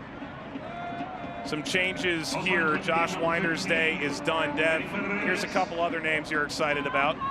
Josh Wynder, we've already spoken about, following the path of Jonathan Gomez, of course, the center back, and everything that has been at the youth national team level. Captained the 19s recently, 2 victories off the bench and as a starter.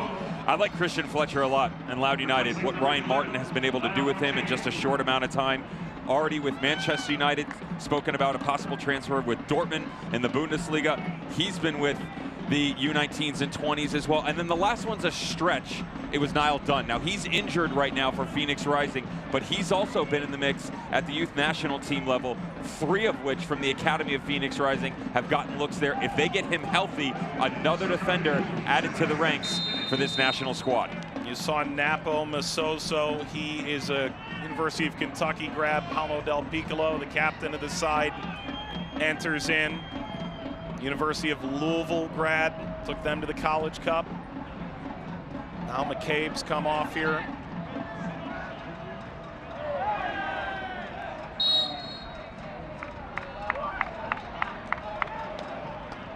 And Manny Perez is back in. They really missed Manny over these past couple of weeks. Just look at the first half and the absence underneath Ray Serrano. You can't fully blame Wes Sharpie for sure, but as the half went on, they recognized that someone had to step up there. Great speed. I can remember when he came in and Dave Sarakin, former national team interim manager, talked about him and his abilities. Floated ball ahead. Likely would have found its way out by its own volition. Martinez will chase. Yeah, Dave Sarakin could not have been higher on Manny Perez. Get up! Tyler, get up!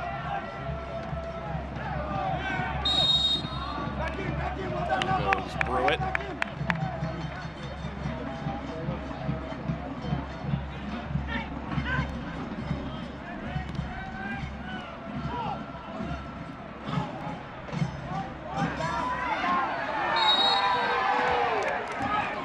From Dia, quick restart by Rashawn Dolly. Lewis.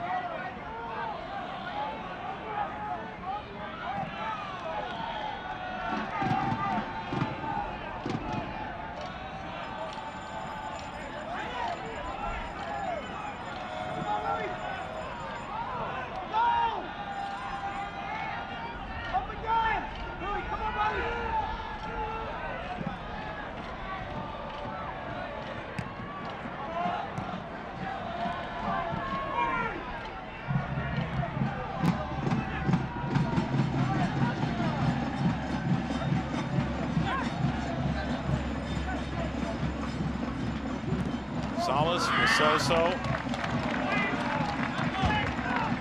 For Louisville, they return home, 2-game homestand. They'll get Birmingham before the 4th of July. Then they'll take on Red Bull 2. They'll go to Memphis. Be another one of those vaunted 1-2 matchups. Then they'll welcome Phoenix. The midsummer meetings for the championship taking place in Louisville. And we'll have coverage on ESPN2 July the 20th from Lynn Family Stadium. Gonzalez bounces in front, finishing touch, Del Piccolo. It's a second for Louisville. Everybody's hands up in arms. I promise you, he's not off. This is the step that was lacking for both teams in the first half. Watch Del Piccolo just slide right through, bottom of your screen. He's gonna be held on by the 2 defenders. Just drifts right in between the center back pairing, comes over the shoulder of Wilson Harris, and off the strike. Budati keeps him on, 2 yards, easy. Nice first touch, simple off the training ground. The strike from distance, it's not hit very well by Jorge Gonzalez, but Paolo Del Piccolo puts himself in the danger area, doubles the lead, and almost assuredly gives them 3 points. Third of the year after 9 goals last season. Del Piccolo doubles the Louisville advantage, and the top of the Eastern Conference beckons here for Louisville City. And they're not done yet. Ownby, touch away McGlynn.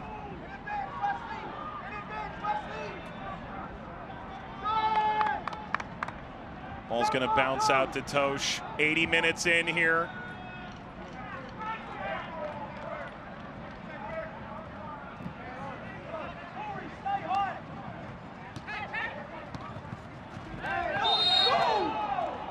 So taken down. We step back for a minute. I was a little surprised that you were saying that the 1-2 matchup was definitely going to be Louisville and Memphis. I said it could be. It would be right now. That's the live standings. Couple of 3 games to between Louisville. now and then, my friend. True. Detroit City, the Rowdies.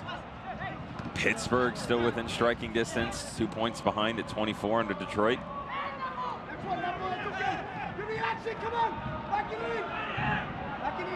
You just fell off of Neil Collins' Christmas card list. They just played each other. I don't think they want to play each other No, again but right I now. thought it was very telling by Danny Cruz when he broke down. He went from Hartford, then we talked about the Eastern Conference, and I just flat out asked him, do you feel that you've actually been beaten this year, outplayed by anyone? And his response, immediate, Tampa Bay Rowdies. Yep. He wasted no time whatsoever. He gave them the respect that was due. Herzog goes into the book. He's on a beach in Miami. Phone call from Harry Watling. Scored against Red Bulls in the Open Cup. Said suddenly in that locker room he was viewed like a deity.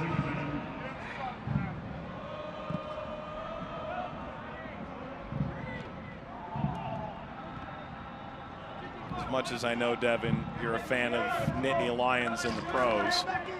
Corey Herzog providing a little more than just a history of goal scoring to this group. He's done it at so many different levels. Led the NCAA back in 2010, 20 goals and 46 points. How is that long ago? 2010, you blink and all of a sudden you're married and you have kids and you're one of the all-time leading goal scorers in the championship. Half of that's right anyway. Holland carries that. Good clearance.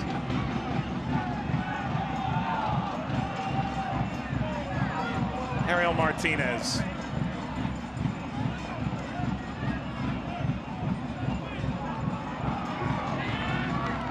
Del Piccolo, Masoso. Proof that Wildcats and Cardinals can get along. Louisville now in a place where they have not dropped any points this year, leading in the final 15.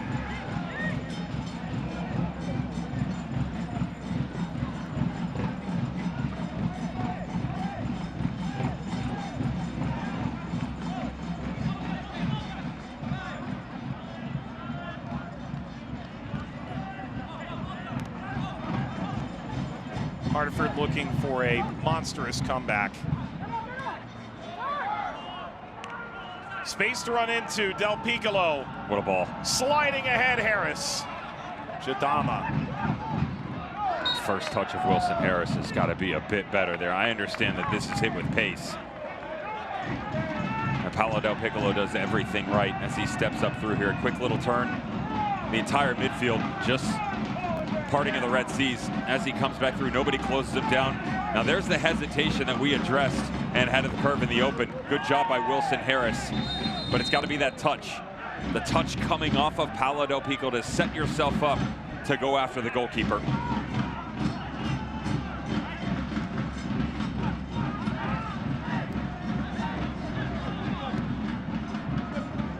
Hey fans, how about you scan the QR code on your screen right now. Follow the directions for your chance to win a new Hisense 75-inch QLED TV. because Hisense is the official television of USL. Again, put your phone down, Devin. Can't help it. I'm emailing Jake Edwards. Okay. Letting him know that I need to be involved in this. I think it's only fair. You run the league, you give your employees an opportunity to participate. You actually have clear audio headphones. Some of us aren't quite so endowed. This ball rolls out. Let's brew it. Pushed in.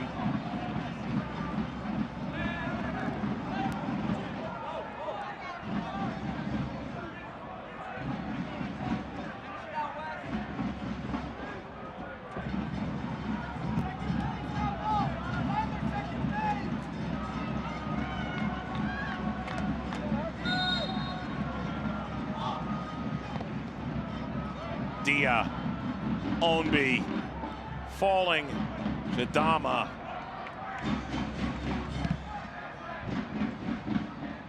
To the top, Harris is wrong place, wrong time to make a play on it.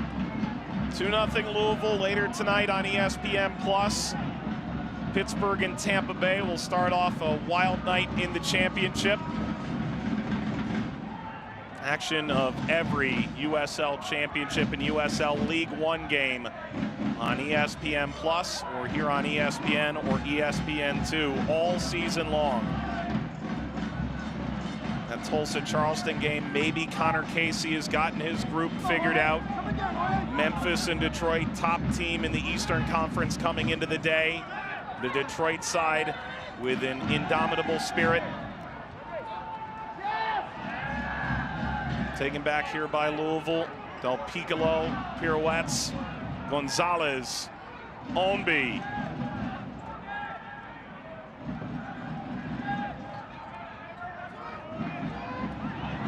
Onby. Deflect off of Brewitt.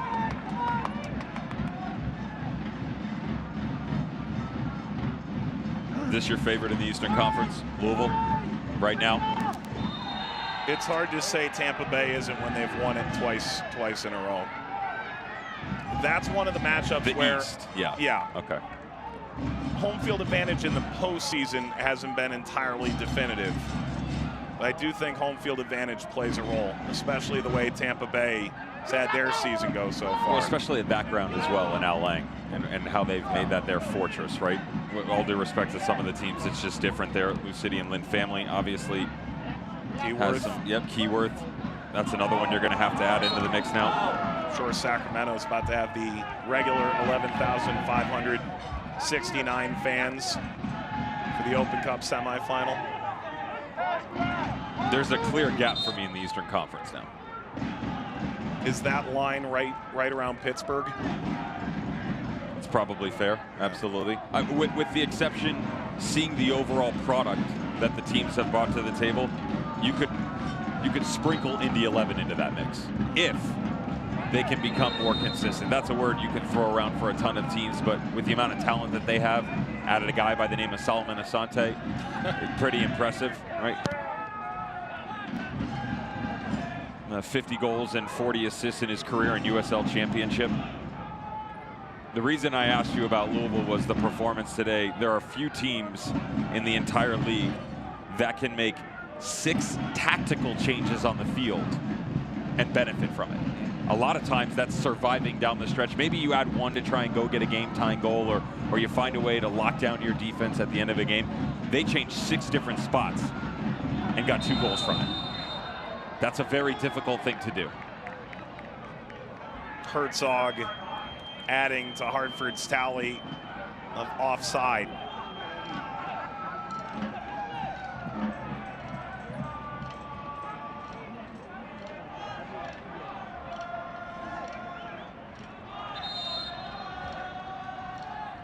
They've run foul of the flag now 11 times.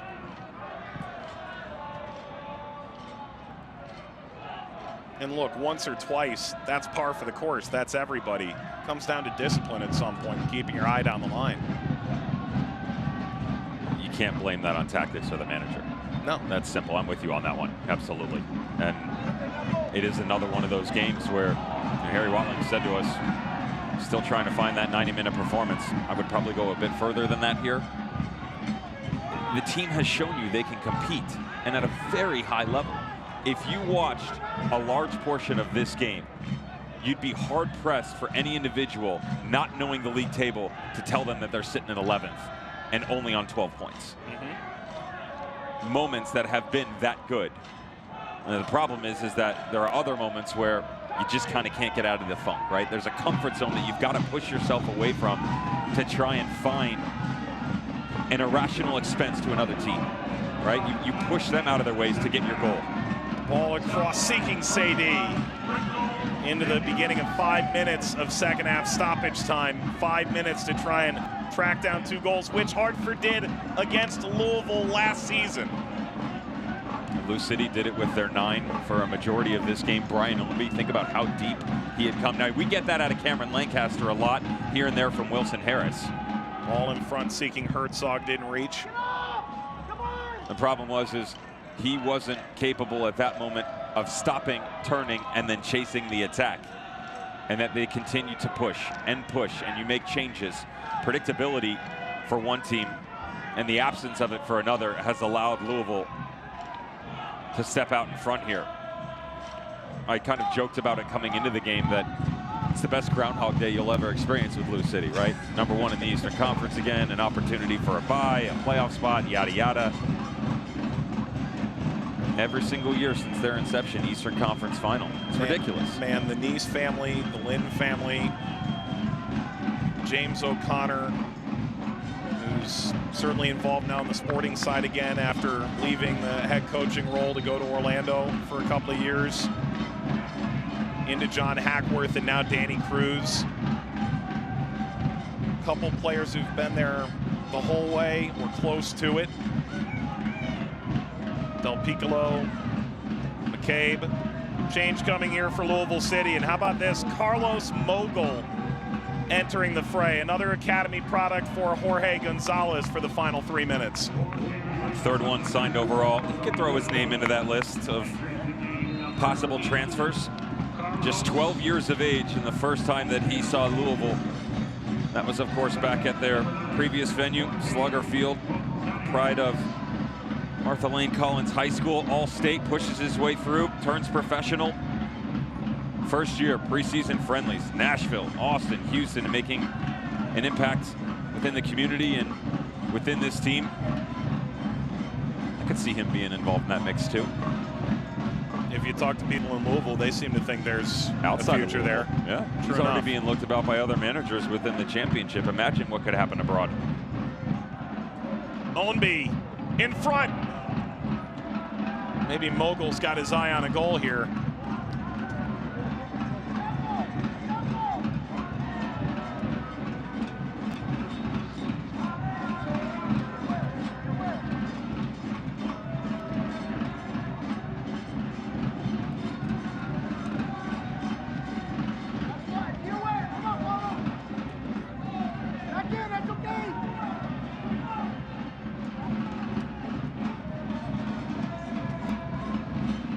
Two more minutes here. Coming up on Tuesday night, as this ball over the top is cleared away, San Antonio might be the best team in the league.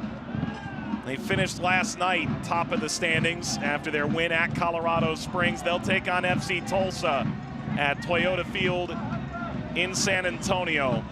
You'll see it live, 9 Eastern, 8 Central on ESPN2. On July the 4th, we've got quite the spectacular for you. Colorado Springs and San Diego over on ESPN2. And Louisville is going to host Phoenix July the 20th on ESPN2. Summer of Soccer rolls on here. It's going to roll up the line, and Budati is going to have to play it.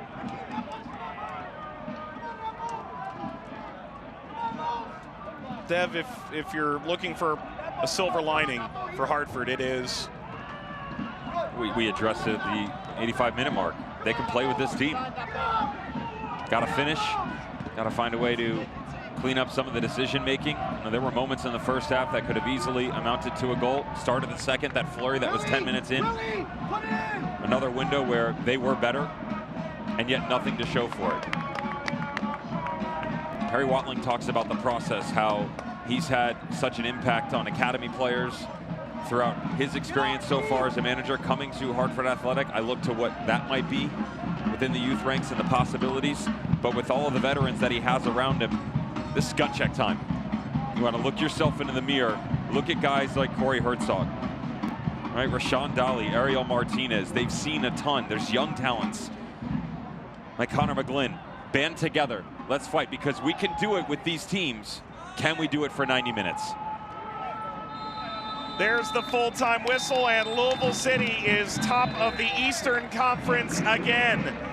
A 2-0 win for the highest scoring team now in the league. The 64th from Sean Tosh, the 79th from Paolo Del Piccolo. The first clean sheet in the championship for Danny Fondes. And Louisville goes on the road, gets the job done. We'll wrap this one up after the break. Louisville City, ascent continues. They win it over Hartford 2-0.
The USL Championship on ESPN, powered by Hisense. Louisville 2, Hartford 0. Traveling supporters with Sean Tosh. Dev, 2-0 win here for Louisville. I just look at the fact that Louisville City has once again asserted their dominance, and it's not because of the 2-0 victory.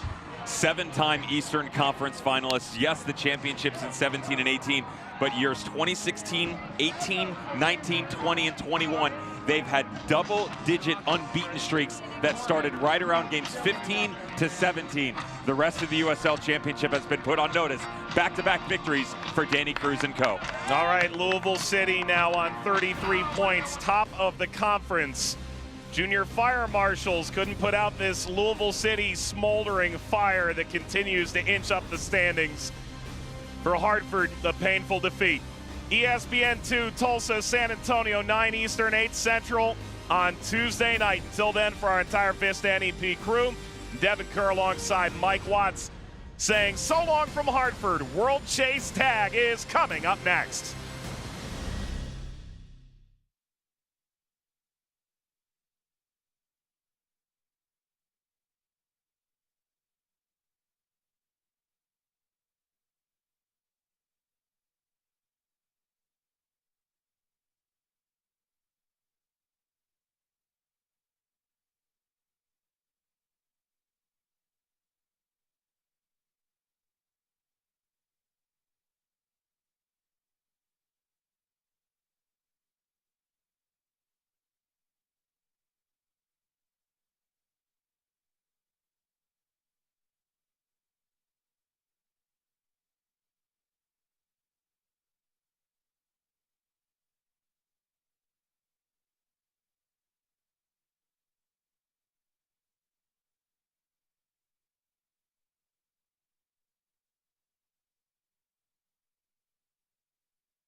And as he goes by Damon Tweet, I don't know the last name because I haven't been privy to that information. He doesn't want you to know.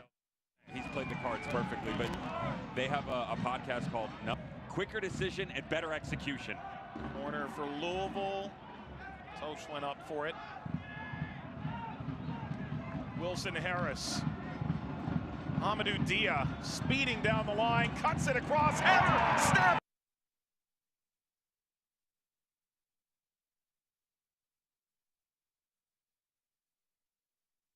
It's pretty impressive to see the fan base that they've established in such a short amount of time, because it's Seton for sure, Mike Furman, another one, and as he goes by Damon Tweet, I don't know the last name because I haven't been privy to that information. He doesn't want you to know the last name. He's played the cards perfectly, but they have a podcast called Quicker Decision and Better Execution.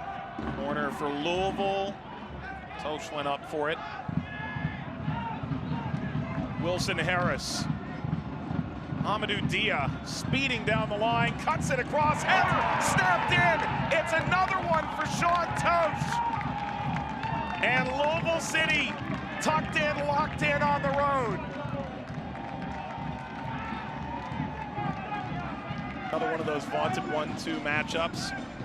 Then they'll welcome Phoenix, the midsummer meetings for the championship taking place in Louisville, and we'll have coverage on ESPN2 July the 20th from Lynn Family Stadium. Gonzalez bounces in front, finishing touch, Del Piccolo. It's a second for Louisville. Everybody's hands up in arms, I promise you, he's not off. It's pretty impressive to see the fan base that they've established in such a short amount of time, because it's Seton for sure, Mike Furman, another one, and as he goes by Damon Tweet, I don't know the last name because I haven't been privy to that.